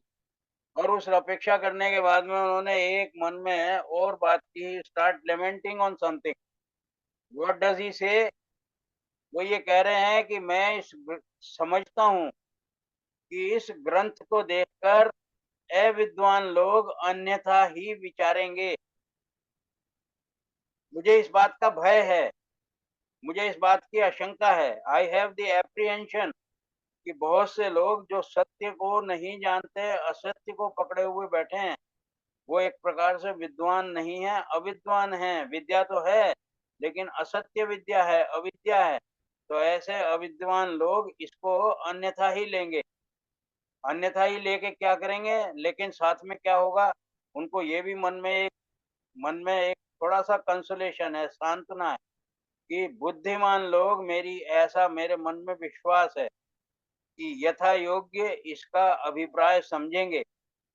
और मैं ईश्वर से ये प्रार्थना करता हूँ, सबसे अंत में वो ये लिखते हैं कि मैं ईश्वर से ये प्रार्थना करता हूँ कि हे ईश्वर, आपकी अपनी कृपा से इस आशय को आप विस्तृत व चिर स्थायी करें। इसको ऐसा करें कि ये पूरा ओमनी प्रेजेंट हो जाए, पूरे वर्ल्ड वाइड हो जाए, ग्लोबल हो जाए। और चिर स्थायी का मतलब है it should stay for all times to come. तो इतनी सब बात लिखने के बाद में महर्षि दयानंद ने सत्यार्थ प्रकाश को लिखना आरंभ किया। सत्यार्थ प्रकाश को लिखवाने का श्रेय, थोड़ा सा इतिहास में जाएं। महर्षि दयानंद ने, मैंने आपसे बताया कि 1876 में आरंभ किया था। काशी में उस समय वो पधारे थे। तो काशी में जब पधारे तो वहां पर एक डिप्टी कलेक्टर थे, उनका नाम, वो मुरादाबाद के रहने वाले थे, राजा जयकृष्ण दास जी। सत्यार्थ प्रकाश को लिखवाने के पीछे जो सबसे बड़े मोटिवेटर हैं, जिसको कहेंगे इन्फ्लुएंसर, अगर इतिहास में किसी को श्रेय देना है तो वो राजा जयकृष्ण दास जी हैं, जिन्होंने महर्षि को इस बात के लिए अपनी ओर से प्रेरणा की कि महाराज, आप इतना जो अध्ययन किया है, उस अध्ययन को सारे को आप किसी भी प्रकार से लिखित आकार दें, जिससे कि वो मनुष्य जाति के लिए एक स्थायी निधि बन जाए। तो महर्षि दयानंद ने जो मैंने आपसे बताया था कि उन्होंने 2 पार्ट किए हैं सत्यार्थ प्रकाश के, तो जो 11वां उनका जो समोल्लास है, 10 समोल्लास के बाद में जो सेकंड पार्ट है, उत्तरार्ध, उसकी जो अनुभूमिका उसकी जो बनाई है, उसके प्रीफेस में वो फिर लिख रहे हैं कि मेरे इस कर्म से उपकार अगर लोग न माने, तो कम से कम मेरी इतनी तो इच्छा है, चलिए मुझे क्रेडिट ना दें, मेरे को कोई किसी तरह का ना माने, ना मेरे लिए कोई ग्रेटिट्यूड रखें, लेकिन मैं इतनी तो अपेक्षा करता हूँ कि बिना कारण के, बिना समझे मेरा विरोध भी तो ना करें। साथ में वो कह रहे हैं कि मनुष्य का जो जन्म है, ईश्वर ने बनाया ही इसलिए है। सब प्राणियों में और मनुष्य में अंतर क्या है? मनुष्य को ईश्वर ने विशेष बुद्धि दे के भेजा है, और विशेष बुद्धि इसीलिए दी है कि वो सत्य और असत्य का निर्णय कर सके। इसलिए नहीं उन्होंने मनुष्य का जन्म दिया कि तुम वाद विवाद करो और एक दूसरे का विरोध करो और कराओ। तो उन्होंने इस बात को लिखते हुए बड़े मन के अंदर में एक ऐसी ईश्वर से इच्छा और प्रार्थना व्यक्त की है। उस इच्छा और प्रार्थना को हम सभी लोग, हम यहाँ पर जितने भी ऑडियंस हैं, बहुत सब लोग बड़े नॉलेजेबल लोग हैं। एक तरह से समाज का इलीट है, और ये जो इलीट है, मैं जानता हूँ कि सभी के अंदर में सत्य को जानने की इच्छा भी है। लेकिन बंधुओं, सत्य को जानना तो इतना कठिन नहीं है, लेकिन सत्य को जानने के बाद उसको मानना, वो थोड़ा काफी कठिन है। और उससे भी ज्यादा कठिन, सत्य को जानने के बाद में अपने हृदय से मानने के बाद भी अपने विचारों को बदल के उसको अपने व्यवहार में लाना, ये हर व्यक्ति के लिए बहुत ही बड़ी कठिन अग्नि परीक्षा है। मैंने आपसे पहले शुरू में बताया था कि महर्षि दयानंद ने इस ग्रंथ को जब लिखना आरंभ किया तो केवल 4 मास में उन्होंने इसको पूरा किया। इतिहास ये बताता है, कार्ल मार्क्स ने इंग्लैंड में द कैपिटल करके जो एक ग्रंथ लिखा था, दास कैपिटल। आप लोगों को जान के आश्चर्य होगा कि कार्ल मार्क्स ने इंग्लैंड में इस दास कैपिटल को 40 वर्ष लगाए थे लिखने के अंदर। एक व्यक्ति ने एक ग्रंथ को लिखने में 40 वर्ष लगाए हैं, उनका नाम कार्ल मार्क्स है, जिनको हम बड़े आनंद से और बड़े श्रद्धा से आज भी समाज के अंदर में एक महापुरुष के रूप में याद करते हैं, इसमें कोई संदेह नहीं है। लेकिन अगर तुलना की दृष्टि से देखा जाए, तो इतने अध्ययन करके, 377 ग्रंथों का अध्ययन करके, उनके 290 के प्रमाण देके, बाइबल और कुरान का अनुवाद करा के भी, कुरान की 161 कुरान की आयतों का इसके अंदर में इलस्ट्रेशन दे के, उनका वो उद्धरण दे के, उनको कोट करके जिस ग्रंथ को उन्होंने बनाया है, उस ग्रंथ की कितनी बड़ी विशेषता होगी, इसके बारे में थोड़ा सा हम लोग विचार करें। अब मैं आपको ये बताना चाहता हूँ कि सत्यार्थ प्रकाश में जो ये 18 समोल्लास हैं, जिसके अंदर में महर्षि दयानंद ने शुरू में ये लिखा कि मैं ये अपेक्षा करता हूँ कि जो मेरे बाद के ये जो 4 समोल्लास हैं, इसको कोई भी व्यक्ति जब तक पढ़ने का प्रयास ना करे, जब तक उसने पहले मेरे ये 10 समोल्लास न पढ़ लिए। जब तक धर्म के बारे में, ईश्वर के बारे में, अन्य वैदिक मान्यताओं के बारे में उसको सत्य सत्य ज्ञान नहीं हो जाएगा, तब तक उसके अंदर में ये सामर्थ्य निर्माण नहीं होगी कि मैंने बाद में जो अपने प्रचलित मत हैं, जो मेरे देश के अंदर के मत हैं और जो मेरे देश से बाहर के मत हैं, उनके अंदर में से कंकड़ की भांति जो जो त्रुटियां हैं, जो जो उसके अंदर में इररिलेवेंट चीजें हैं, जो उसके अंदर में इनकम्पेटिबिलिटीज हैं, जो उसके अंदर में मुझको लगता है कि वो उसके साथ में किसी भी तरीके से कोरिलेट नहीं होती हैं, उन सबको निकाल के बाहर करने का जो प्रयास किया है, उसके अंदर में बजाय वो उसको, मेरा प्रयास को किसी भी प्रकार से एप्रिशिएट करने के, वो केवल डेप्रिशिएट करने लगेंगे। तो इसलिए मैं ये अपेक्षा करता हूँ, हर एक से अनुरोध करता हूँ कि सत्यार्थ प्रकाश अगर पढ़ना है तो पहले शुरू के 10 समोल्लास को पढ़िए, और जब उनको पढ़ के आपका मन उनको स्वीकार करने की स्थिति में आ जाए, उसके बाद में बाकी उन 4 को पढ़ने का भी आप किसी भी तरीके से प्रयास कीजिए। बंधुओं, जब भाई साहब रमेश देशपांडे जी से मेरी सत्यार्थ प्रकाश के बारे में चर्चा हुई, तो मैंने उनसे केवल यही निवेदन किया। मैंने कहा, भाई साहब, शुरू के हमारे जो 5 लेक्चर हैं, उनको आप केवल और केवल जो पहला फर्स्ट पार्ट है, उसी तक इसको लिमिट करके रखिए। क्योंकि मैं ऋषि दयानंद की जो इच्छा है, उसी के अनुकूल अपने सारे जितने श्रोताओं हैं, उनके साथ उस विषय को शेयर करना चाहता हूँ। और ईमानदारी भी इसी में होगी कि मैं जो ऑथर है, जो ग्रंथ का लेखक है, उसकी इच्छा के अनुरूप आपके साथ उसके उन्हीं विचारों को शेयर करूं, जिनको पहले समझने के बाद में यदि फिर हमारा मन करे, तो हम उसका जो सेकंड हाफ है, जिसके अंदर में 4 बाद के समोल्लास हैं, उनको भी पढ़ने का और एक दूसरे के साथ समझने का हम लोग प्रयास करेंगे। रमेश भाई साहब ने इस बात को गंभीरता से लिया और इसको माना। मैं उनका आभारी हूँ।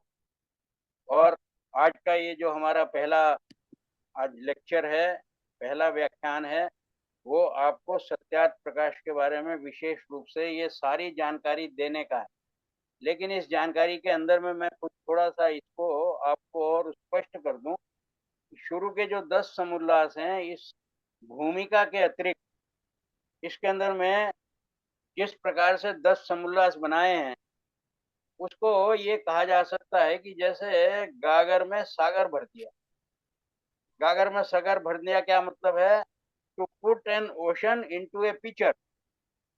एक छोटे से मटके के अंदर में पूरे समुद्र को अगर रखना हो, तो ये एक इडियोमेटिक एक्सप्रेशन तो हो सकता है, प्रैक्टिकल नहीं है।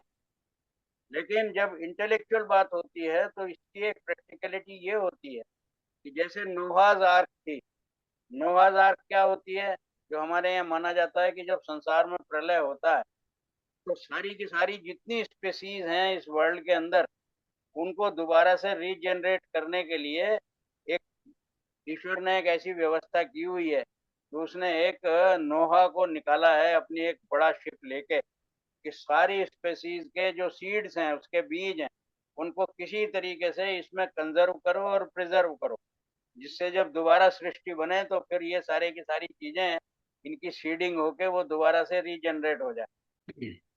तो जब हम किसी भी धार्मिक विषय की बात करते हैं, गंभीर विषयों की बात करते हैं, तो फिर हमारे पास एक विकल्प होता है कि बहुत विस्तार में कई भी बात को, which is said in so many words, we only have to ultimately filter it out, and I should say funnel it out to certain specific, which may be collected, compiled, preserved, and ultimately reserved for the progeny. तो मैं यही कहना चाहूंगा कि महर्षि दयानंद ने जो इस ग्रंथ को लिखा, ये कालजयी ग्रंथ है। कालजयी का मतलब है एजलेस। ये जब उन्होंने लिखा उस समय भी उतना ही रेलेवेंट था, आज भी रेलेवेंट है और हमेशा रहेगा। तो उन्होंने इसके 10 जो बनाए हैं, मैं उसका थोड़ा सा आपको एक इंट्रोडक्शन देना चाहता हूँ कि सबसे पहले समुल्लास में उन्होंने ईश्वर के लगभग 100 नामों की व्याख्या की है। इनकी चर्चा हम बाद में करेंगे, जो कि हम इस व्याख्यान में जो भी आपको एक 5 का शेड्यूल दिया है, उसमें आप देख लीजिएगा कि पहला समुल्लास हमने कौन से व्याख्यान में लिया। क्योंकि मैं आपको ये भी और थोड़ा सा आपके साथ में शेयर करूं, एक विद्वान आचार्य अर्जुन देव जी वर्णी हुए हैं। अपने जीवन काल में ही उनका मेरे ऊपर बड़ा स्नेह रहा। उन्होंने उस समय इस बात के लिए एक मुझको एडवाइस की थी कि आप सबके साथ ये शेयर कीजिएगा कि सत्यार्थ प्रकाश को अगर पढ़ना है, तो जैसा एक बुक का तरीका होता है कि आप सबसे पहले किताब को खोल के उसका प्रीफेस पढ़ते हैं और उसके बाद में लेसन 1 से शुरू करते हैं, फिर 1 2 3 4 5, इस तरीके से सत्यार्थ प्रकाश को नहीं पढ़ना। सत्यार्थ प्रकाश को पढ़ना है तो सबसे पहले उसका जो लेसन 10 है, दशम समुल्लास है, उसको पढ़ना है। उसके बाद में छठा पढ़ना है। छठे के बाद में फिर उन्होंने कुछ और बताया है। तो हमने जो आपका शेड्यूल बनाया है, आप लोग उसको देखिएगा। उसके अंदर अर्जुन देव जी के परामर्श के अनुसार हमने उसी प्रकार से उसका एक सीरियलाइज किया है और आपको उसी के हिसाब से मैं उन चीज़ों को शेयर भी करने वाला हूँ। लेकिन अभी चूंकि ये इंट्रोडक्टरी रेफरेंस है, तो मैं आपको बता रहा हूँ कि सबसे पहले समोल्लास में उन्होंने ये बताया कि ईश्वर का अपना कोई निजी नाम नहीं होता है। ईश्वर ने ही सारी सृष्टि बनाई है। तो ईश्वर के जितने भी गुण हैं, जितने भी उसके कर्म हैं, जितना भी उसका स्वभाव है, जितना भी उसका स्वरूप है, ये जितने भी ये चारों में जितने भी आते हैं वो सब ईश्वर के नाम। जैसे आप ये देखिए कि कोई भी स्त्री जब जन्म देती है एक बच्चे को, तो उस स्त्री को हम माँ बोलते हैं। विवाह होके आई थी तो उसी स्त्री को पत्नी कहा गया। अपने ही घर में उसने जन्म लिया तो उसके पहले कोई अगर उनके माता पिता की कोई संतान नहीं थी, वो उनकी पुत्री कहलाई। भाई अगर हो गए तो भाइयों की वो बहन कहलाई। अन्य अन्य जीवन में जितने भी उसके संबंध बनते जाएंगे, वो उसी प्रकार का उसके संबोधन बढ़ते जाएंगे। जितने जितने उसके अंदर गुण होंगे, कहेंगे बहुत ममतामयी है, बहुत गुस्से वाली है, तो कहा जाएगा कि बड़ी क्रोधी स्वभाव की है। उसी के नाम से फिर हमने उन लोगों के उनके जो नाम हैं, तो ऋषि दानंद ने ये स्पष्ट किया कि जितने भी हमारे यहाँ पर देवी देवताओं के नामों का प्रचलन है, ये सब ईश्वर के गुण कर्म स्वभाव के अनुरूप ये नाम रखे गए हैं। क्योंकि ईश्वर तो एक ही है, सर्वशक्तिमान है, सारी सृष्टि उसने बनाई है, निराकार भी है, इसलिए एक को अनेक नहीं किया जा सकता। हाँ, उस एक के ही जितने गुण हैं, जितने कर्म हैं, जितने स्वभाव हैं, तो इनका हिसाब लगा जाए तो ये हजारों के असंख्य हो सकते हैं। तो इसका मतलब यह है कि ईश्वर के असंख्य नाम हो सकते हैं, लेकिन ईश्वर फिर भी एक ही होता है। तो उन्होंने पहले अध्याय में लगभग 100 नामों की तो व्याख्या की है, और बाकी के लिए उन्होंने कहा कि अब आप इससे कल्पना कीजिए कि ईश्वर के कितने नाम और भी हो सकते हैं। दूसरे के अंदर में उन्होंने ये बताया है कि जो हमारे परिवार में संतान जन्म लेती है, उस संतान को शिक्षा दिलाना हर माता पिता का प्रथम कर्तव्य है। क्योंकि ईश्वर ने उपहार के रूप में एक मानव शिशु माता की गोद में दिया है, पिता की सामर्थ्य से आया है और माता पिता के दोनों के संयोग से आया है। और केवल इसलिए आया है कि उन्हीं दोनों को ईश्वर ने पति पत्नी के रूप में सृष्टि क्रम को आगे चलाने के लिए डिप्यूट किया है, नियुक्त किया है।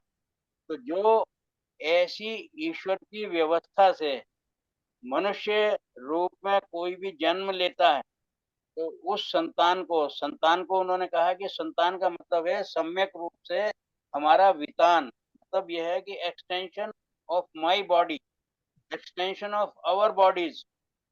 तो उसको हम संतान कहते हैं। उसी को ऑफशूट भी बोलते हैं, ऑफ स्प्रिंग भी बोलते हैं। तो ये सब जो है उन्होंने कहा इस संतान को ज्ञानवान बनाना, एक अच्छा समाज का, राष्ट्र का और विश्व का नागरिक बनाना, ये माता पिता का ही कर्तव्य है। और इसीलिए मनुष्यों की संतानें ही इस सब के उत्तराधिकारी हैं। तो उनके शिक्षा विषयक जितने भी विषय हो सकते हैं वेदों की मान्यता से, वो इन्होंने द्वितीय चैप्टर के अंदर लिखे हैं। तीसरे के अंदर उन्होंने लिखा है कि हमारे यहाँ 4 आश्रम होते हैं। मनुष्य को लगभग अपना quarter of his life, say about 25 years, उसको केवल और केवल विद्या अध्ययन करना है, वो उसका ब्रह्मचर्य काल कहलाता है। तो जो ब्रह्मचर्य आश्रम है उसके अंतर्गत जो पढ़ने और पढ़ाने की व्यवस्था है, जिसके अंदर गुरुकुल की प्रणाली की चर्चा की है वेदों के अनुसार, वो तीसरे चैप्टर के अंदर आती है। चौथे चैप्टर में जब वह व्यक्ति ब्रह्मचारी होकर वापस समाज के अंदर आता है, तो अपने माता पिता के पास लौटता है, और वो उसको पुनः समाज के अंदर में गृहस्थ आश्रम में, अगर पुत्र है तो उसके लिए वधु ढूंढ के, और पुत्री है तो उसके लिए वर ढूंढ के उनको गृहस्थ आश्रम में स्थापित करते हैं। तो जो गृहस्थ आश्रम है उसका क्या व्यवहार होना चाहिए, वो इस चौथे अध्याय के अंदर है।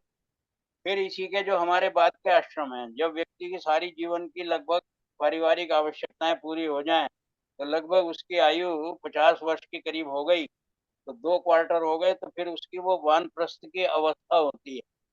वानप्रस्थ की अवस्था होती है तो इसका मतलब यह है कि अब धीरे धीरे सॉर्ट ऑफ डिटैचमेंट, वो उनको अपने जीवन में अपनी आवश्यकताओं को घटा के कम से कम आवश्यकताओं के अंदर सुख का अनुभव करना, घर छोड़ के वनों में जाके रहना, ये तो उस काल की बात थी, आज भले ही वो रिलेवेंट ना हो, लेकिन वानप्रस्थ का क्या व्यवहार होना चाहिए।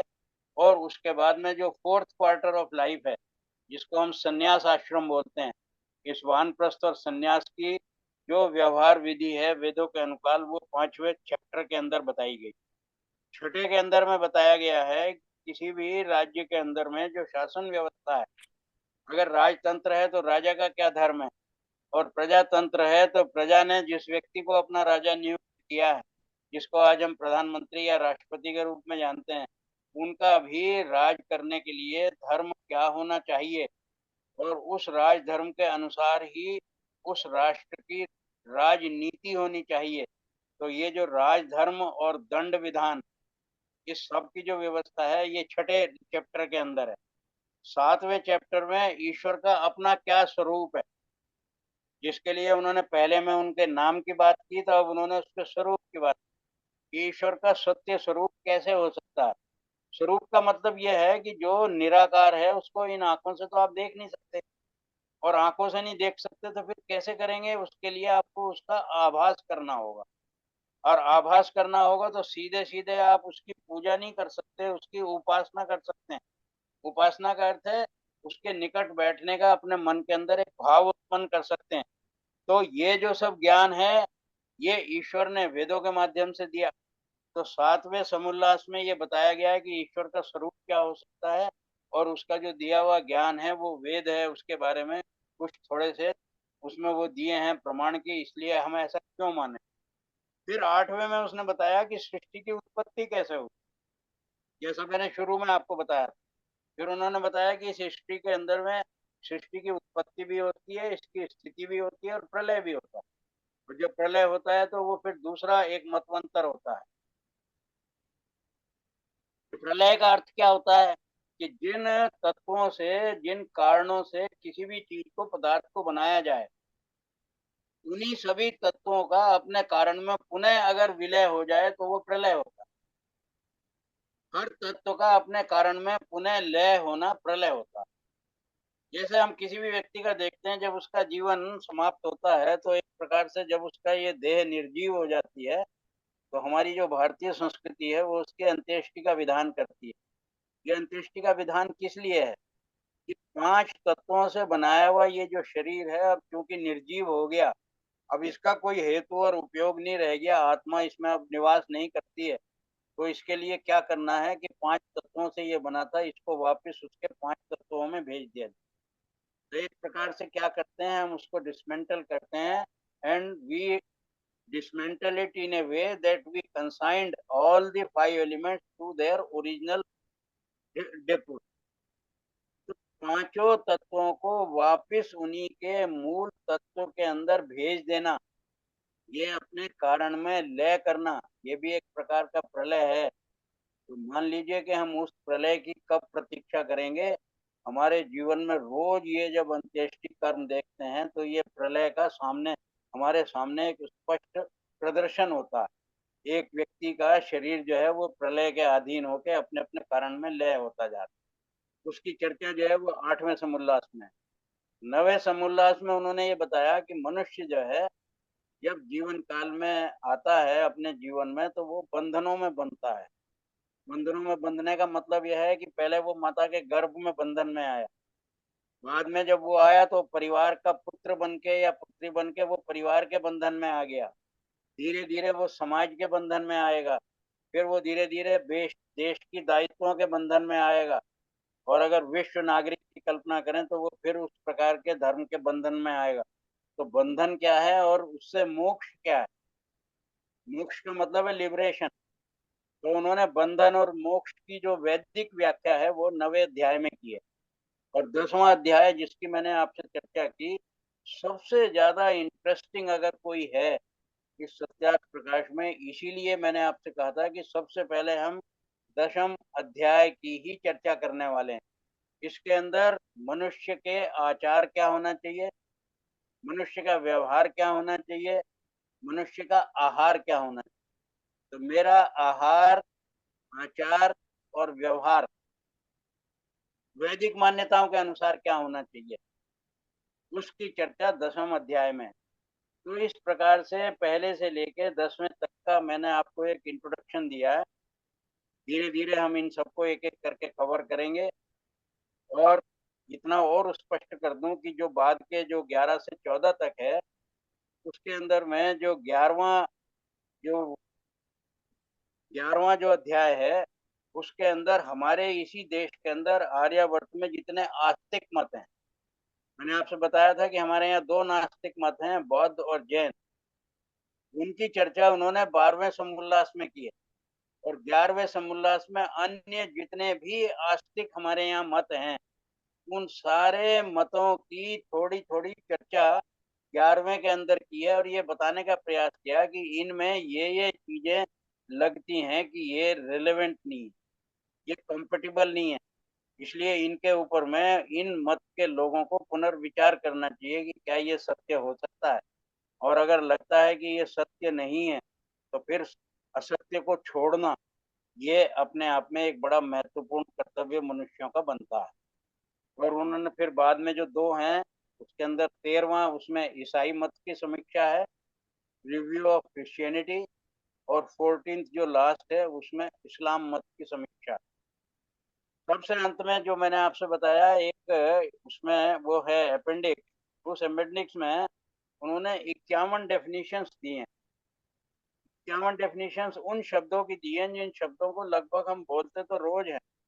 जैसे मैंने अभी बार-बार चर्चा की है कि मनुष्य, मनुष्य जाति। अब मनुष्य कहने से तो हमारे सामने एक आकार प्रकार हो गया, जैसा मेरा चेहरा है, आप लोगों का शरीर है। हम सब अब जानते हैं कि मनुष्य की आकृति कैसी होती है। लेकिन जो राक्षस होते हैं, वो भी आकृति मनुष्य वाली ही होती है। जितने भी दुष्ट लोग हैं, हमने आर्य कहा और दस्यु कहा, वो भी जाति तो मनुष्यों की ही है। लेकिन मनुष्य वास्तव में किसको कहेंगे, उसके क्या लक्षण हो सकते हैं, जो वेदों में उसकी परिभाषा लिखी है, वो इन 51 के अंदर में वो परिभाषा लिखी है।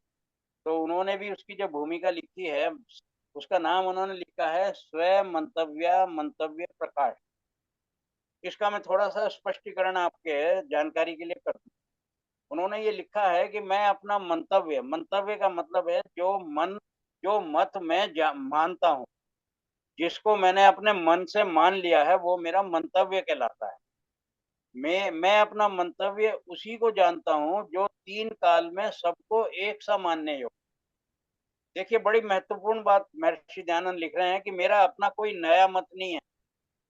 जब वो मतांतर की चर्चा कर रहे हैं, तो वो मान रहे हैं कि मनुष्यों ने इतने मतों का निर्माण किया। उन्होंने कहा मैं उन मनुष्यों में नहीं हूँ, मैं अपना कोई मत नहीं रखता हूँ। मैं केवल वो मत रखता हूँ जो सृष्टि के आदिकाल से वेदों के अनुकूल एक मत ईश्वर ने बनाया था।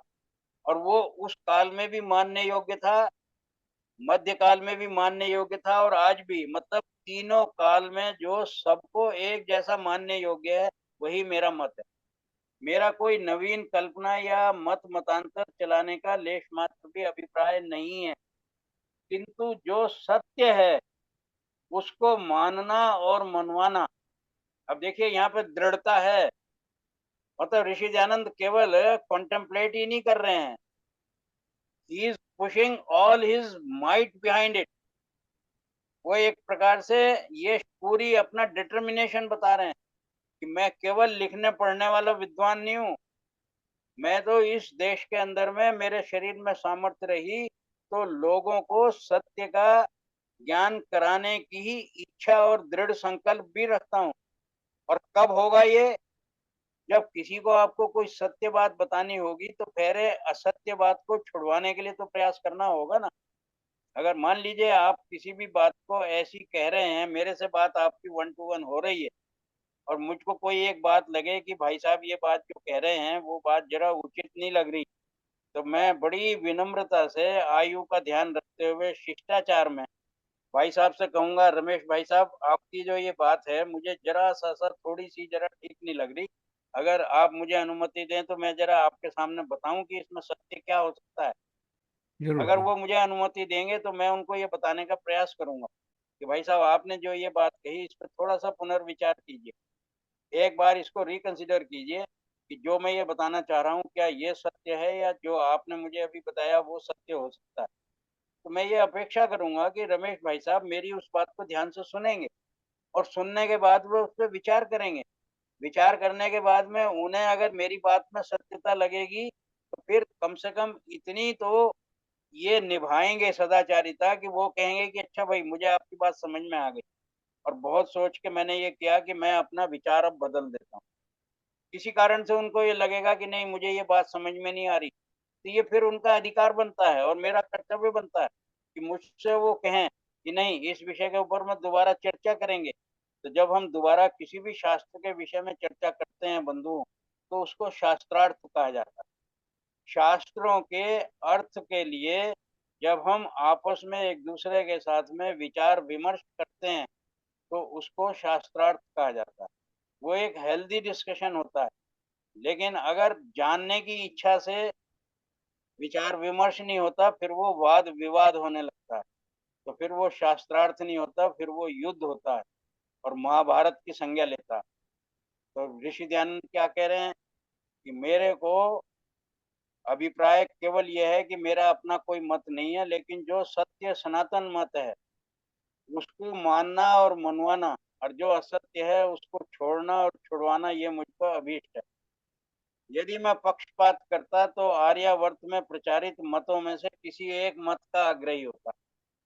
अरे जहाँ छोड़ो हजारों मत हो रहे हो और मुझे वो एक भी किसी एक मत को लेके मैं खाली प्रेजुडिस्ड हो जाता तो मैं उसी मत का प्रचार करता। पर मैं तो ऐसा कर ही नहीं रहा हूँ। मैं तो इन सबके अंदर में जो जो कमियां हैं उन कमियों को बताना अपनी ड्यूटी समझ के है। जैसे डॉक्टर डॉक्टर का चिकित्सक का क्या काम है बंधुओं, आप लोग जरा विचार कीजिए। आप किसी भी डॉक्टर के पास जाएं वो कहें डॉक्टर साहब, आप वो डॉक्टर साहब पूछें आप किस लिए आए, कहने लगे भाई साहब मैं इसलिए आया हूँ कि मैं वैसे तो बहुत स्वस्थ अनुभव करता हूँ, लेकिन मनुष्य का शरीर है, शरीर का धर्म है, कहीं ना कहीं कोई छोटे मोटे कष्ट होते रहते हैं। तो मैं आपके पास में इस इच्छा से आया हूँ कि मेरा एक प्रकार से फुल बॉडी चेकअप कीजिए और फुल बॉडी चेकअप करके सारे जितने भी मेरे शरीर के अंग और त्यंग हैं, जितने मेरे लिम्स हैं और जितने मेरे बाकी बॉडी के वो हैं, तो इन सबको देखने के बाद में आप इनको इवेल्युएट करके ये बताइए कि कहीं कहीं कोई ऐसी कमियां हैं क्या जो मुझे प्रिकॉशन लेना है। चिकित्सक क्या करेगा? चिकित्सक आपके सब प्रकार के जितने भी प्रोलॉन्ग टेस्ट होंगे सारे टेस्ट करने के बाद में खूब उस पर विचार करने के बाद में आपको डायग्नोस करके फिर एक प्रेस्क्रिप्शन देगा। ऋषि दयानंद ने केवल यही किया है। उन्होंने जितने भी मत थे उन सारे मतों का अध्ययन करके उसके अंदर में जो जो कमियां थी उसको डायग्नोस करके एक प्रेस्क्रिप्शन जो लिखा, उस प्रेस्क्रिप्शन का नाम है सत्यार्थ प्रकाश। और उन्होंने ये कहा है कि जो जो आर्यावर्त में या अन्य देशों में चाल चलन है, अधर्म जो धर्म युक्त बातें हैं, मैं उनका त्याग नहीं करता न करना चाहता हूँ, क्योंकि जो जो उनके अंदर अच्छा है वो मुझे सब स्वीकार्य है। जो जो उसमें अच्छा नहीं है, जितनी दाल दाल है वो मुझे स्वीकार्य है। जो उसमें कंकड़ है बस उसको निकाल के बाहर रखना मेरा उद्देश्य। तो जहाँ पर एक्सक्लूसिविटी हो, एक्सक्लूसिविटी के साथ में इंक्लूसिविटी भी हो। तो हमको सत्यार्थ प्रकाश लिखने वाले ऑथर के सही मंतव्य को और अर्थ को समझना होगा। और मैं अपनी बात को पूरी करने से पहले दो तीन बात आपके साथ में छोटी छोटी और शेयर कर दूं। इस सत्यार्थ प्रकाश के ऊपर में जिस प्रकार से ऋषि दयानंद ने भले अपने मन में एक एप्रिहेंशन बताया था कि बहुत से लोग इसके बारे में कुछ उल्टा ही सोचेंगे, और यही हुआ। हमारे ही जितने भी पौराणिक मत के विद्वान थे, जिसको मैंने आपसे कहा कि काशी में शास्त्रार्थ हुआ, जालंधर में शास्त्रार्थ हुआ, और भी कई जगह जहाँ जहाँ भी शास्त्रार्थ हुए बहुत से विद्वान आए, वो विद्वान ऋषि दयानंद के तर्कों का उत्तर तो नहीं दे पाए, लेकिन मन में एक इस प्रकार का द्वेष रख के अपना जीवन के अंदर में उनके साथ घृणा का उन्होंने भाव उत्पन्न किया कि हमारे ये विद्वानों ने समय समय पर ऋषि दयानंद को उनके जीवन काल में उनको 14 बार विष दिया गया। 13 बार तो विष को ऋषि दयानंद ने, क्योंकि वो योगी राज थे, उन्होंने योग के माध्यम से उस विष को अपने शरीर से बाहर निकालने में सफलता प्राप्त की। लेकिन 14वीं बार जब उनको विष दिया गया वो इतना भयंकर था, क्योंकि वो कांच पीस के दूध के अंदर मिला के उन्हीं के रसोइये के माध्यम से दिया गया। उसको वो योगीराज भी किसी भी प्रकार से निकाल नहीं पाए और अंत में उसकी कीमत उन्होंने अपना जीवन दे के की। ये तो हमारे अपने देश के विद्वानों का कुकर्म हुआ। लेकिन इसके अतिरिक्त जो हमारे विधर्मी थे, उन्होंने क्या किया, उसके अंदर में इस ग्रंथ के ऊपर में प्रतिबंध लगाने के लिए मोहम्मद अली जिन्ना की अध्यक्षता में एक समिति बनाई गई और उसमें ये प्रस्ताव पारित किए गए कि ये सत्यार्थ प्रकाश के ऊपर में किसी भी प्रकार से बैन लगवाना। उन्होंने कोर्ट के अंदर में कई बार इसके ऊपर में केसेस किए, लेकिन जितने भी केस हुए हैं उन सभी केसेस के अंदर में कोर्ट ने कभी भी सत्यार्थ प्रकाश के ऊपर में अंग्रेजों के टाइम में ही बैन नहीं लगाया और हमेशा ये बताया गया कि जो इन्होंने इसके अंदर में सत्यार्थ प्रकाश में लिखा है, जो उसके अंदर में उन्होंने 14वें समोल्लास में ईसाई इस्लाम के बारे में लिखा है, आप इसको किसी भी तरीके से नलीफाई कीजिए, कुरान को लेके आइए और उसको कोट कीजिए कि इन्होंने गलत कोट किया। एक भी व्यक्ति, कोई भी मौलाना उसको कोर्ट के अंदर ये सिद्ध नहीं कर पाया कि सत्यार्थ प्रकाश में दयानंद ने कुछ भी जो कोट किया है वो गलत मिस कोट किया है। तो एक भी बार वो बैन नहीं लग पाया। उसका परिणाम क्या हुआ कि सत्यार्थ प्रकाश अपनी सच्चाई के कारण सर्वथा विजयी रहा और अमर रहेगा। एक मौलाना मोहम्मद अली हुए हैं, उनकी बात को कह के अपनी बात को पूरी करना चाहूंगा। उन्होंने ये कहा, क्योंकि वो बड़े सुलझे हुए कोई एक मुस्लिम विद्वान थे। मौलाना मोहम्मद अली कह रहे हैं कि सत्यार्थ प्रकाश महर्षि दयानंद जी की बहुमूल्य कृति है और वास्तव में हर सच्चे मुसलमान के लिए ये उसके लिए एक मार्गदर्शक है, एक प्रकार से उसके लिए लाइट हाउस है। इसलिए लोग बजाय इस पे जब्त कराने के, इसको बैन कराने के, इसको निष्पक्ष रूप से इसको पढ़ें और पढ़ने के बाद में इस्लाम में भी जो ऐसी ऐसी चीजें हैं जो उचित नहीं है, जिसका हम लोगों को मालूम है। अभी कुछ समय पहले शिया संप्रदाय जो मुसलमानों का है, उसी के मोहम्मद वसीम रिजवी, आप सब लोगों ने नाम उनका जाना होगा। उस व्यक्ति ने अपना धर्म परिवर्तन करके अपना नाम जितेंद्र त्यागी रखा है। वो शिया मुस्लिम बोर्ड के प्रेसिडेंट थे भारत के अंदर। उनको ये लगा, सुलझे हुए व्यक्ति थे, कि कुरान के अंदर में कुछ 26 आयतें ऐसी हैं जो एक प्रकार से मनुष्य जाति के लिए घातक हैं, एक प्रकार से इनह्यूमन हैं। तो उन्होंने सुप्रीम कोर्ट में भी इसके लिए एक रिट फाइल की थी कि ये इस्लाम को ये देना चाहिए कि ये 26 इनके अंदर में से रिपील कर दी जाए। इंटरेस्टिंग बात यह है कि सऊदी अरब ने भी इसको किसी भी समय अभी कुछ साल पहले एक्नॉलेज किया। उन्होंने भी ये कहा है कि इस्लाम का जो कुरान है इसको एक बार रिविजिट करना चाहिए और जो ये 26 तो इन्होंने चर्चा की है और भी इसमें से ढूंढ के निकाली जाए, इनको अगर रिपील कर दिया जाए तो ये जो इस्लाम है ये सर्व स्वीकार्य भी हो सकता है। फिर ये मनुष्य जाति के लिए हानिकारक के बजाय एक कल्याणकारी धर्म के रूप में विश्व के अंदर में सम्माननीय हो जाएगा।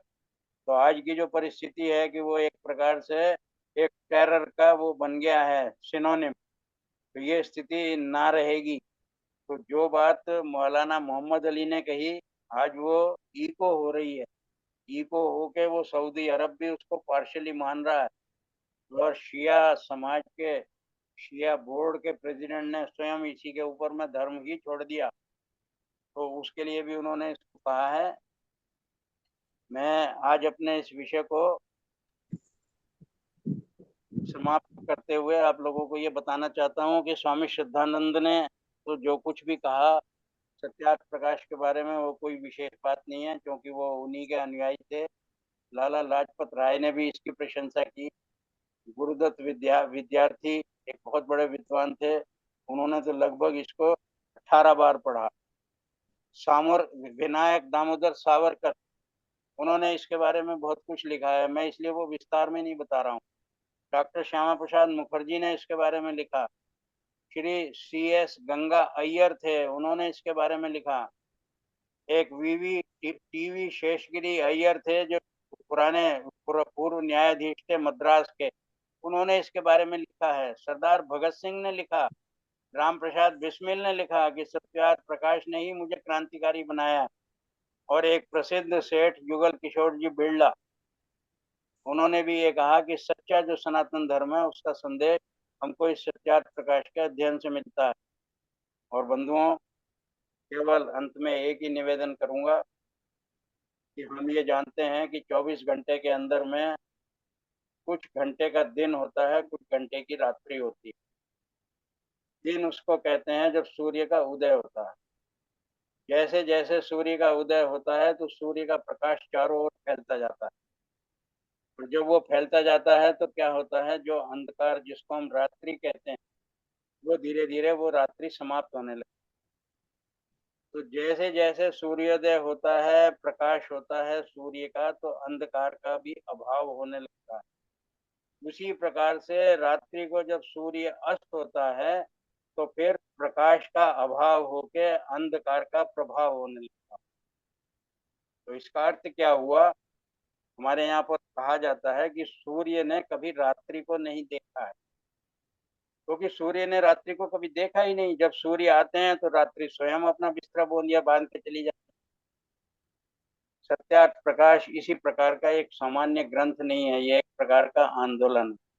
मैं आप सभी विद्वान जितने भी श्रोता हैं उनसे बड़ा विनम्र अनुरोध करता हूँ कि इस ग्रंथ के लेखक महर्षि दयानंद सरस्वती के हृदय के उद्गारों को हम शब्दशः समझने का प्रयास करें, अपने हृदय में स्थान दें और उनकी भावनाओं का आदर करते हुए कम से कम एक बार इस सत्यार्थ प्रकाश को बिना किसी पूर्वाग्रह के पढ़ने का अवश्य ही प्रयास करें, और उसके बाद में अपने मन में सत्य और असत्य का निर्णय के आधार पर कितना मानना है कितना नहीं मानना है उस निष्कर्ष पर पहुंचे। आप सबको मेरा प्रणाम।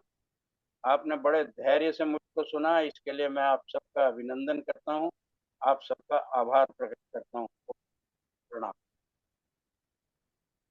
Ravidev ji, very comprehensive presentation, very thorough presentation. We are looking forward to future presentations.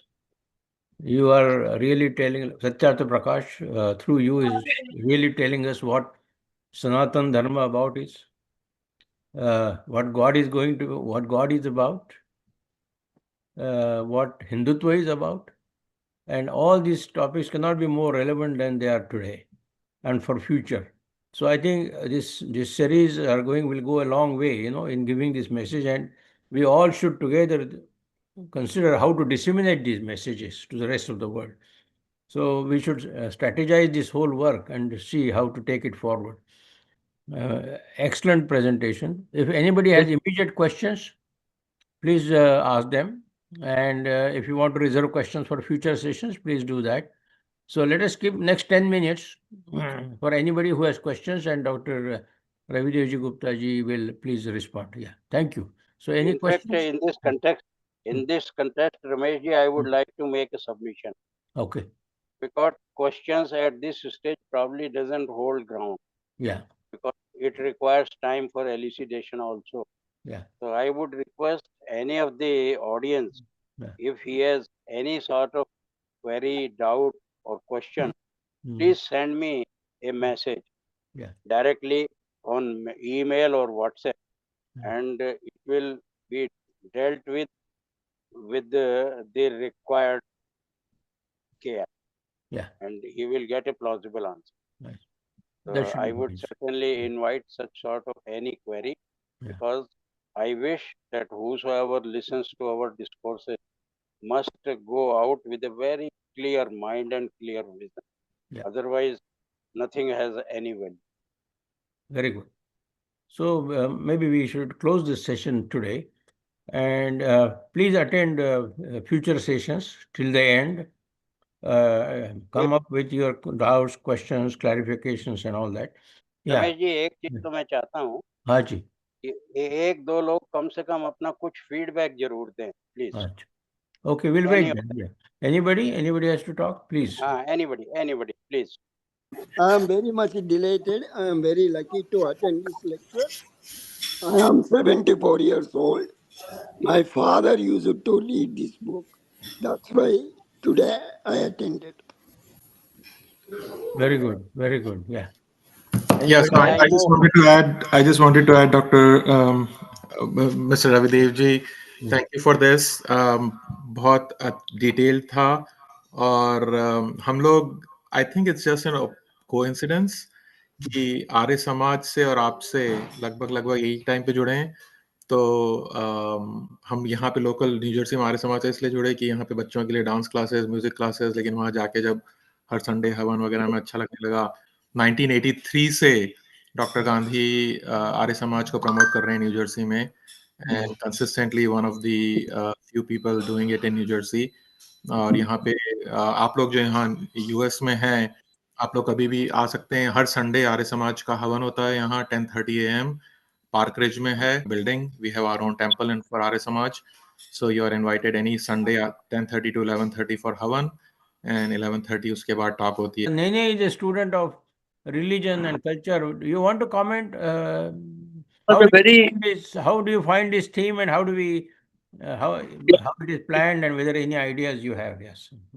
very detailed lecture, and I'm quite sure that it is not possible to do justice to this subject in one lecture. It will require a series of lectures.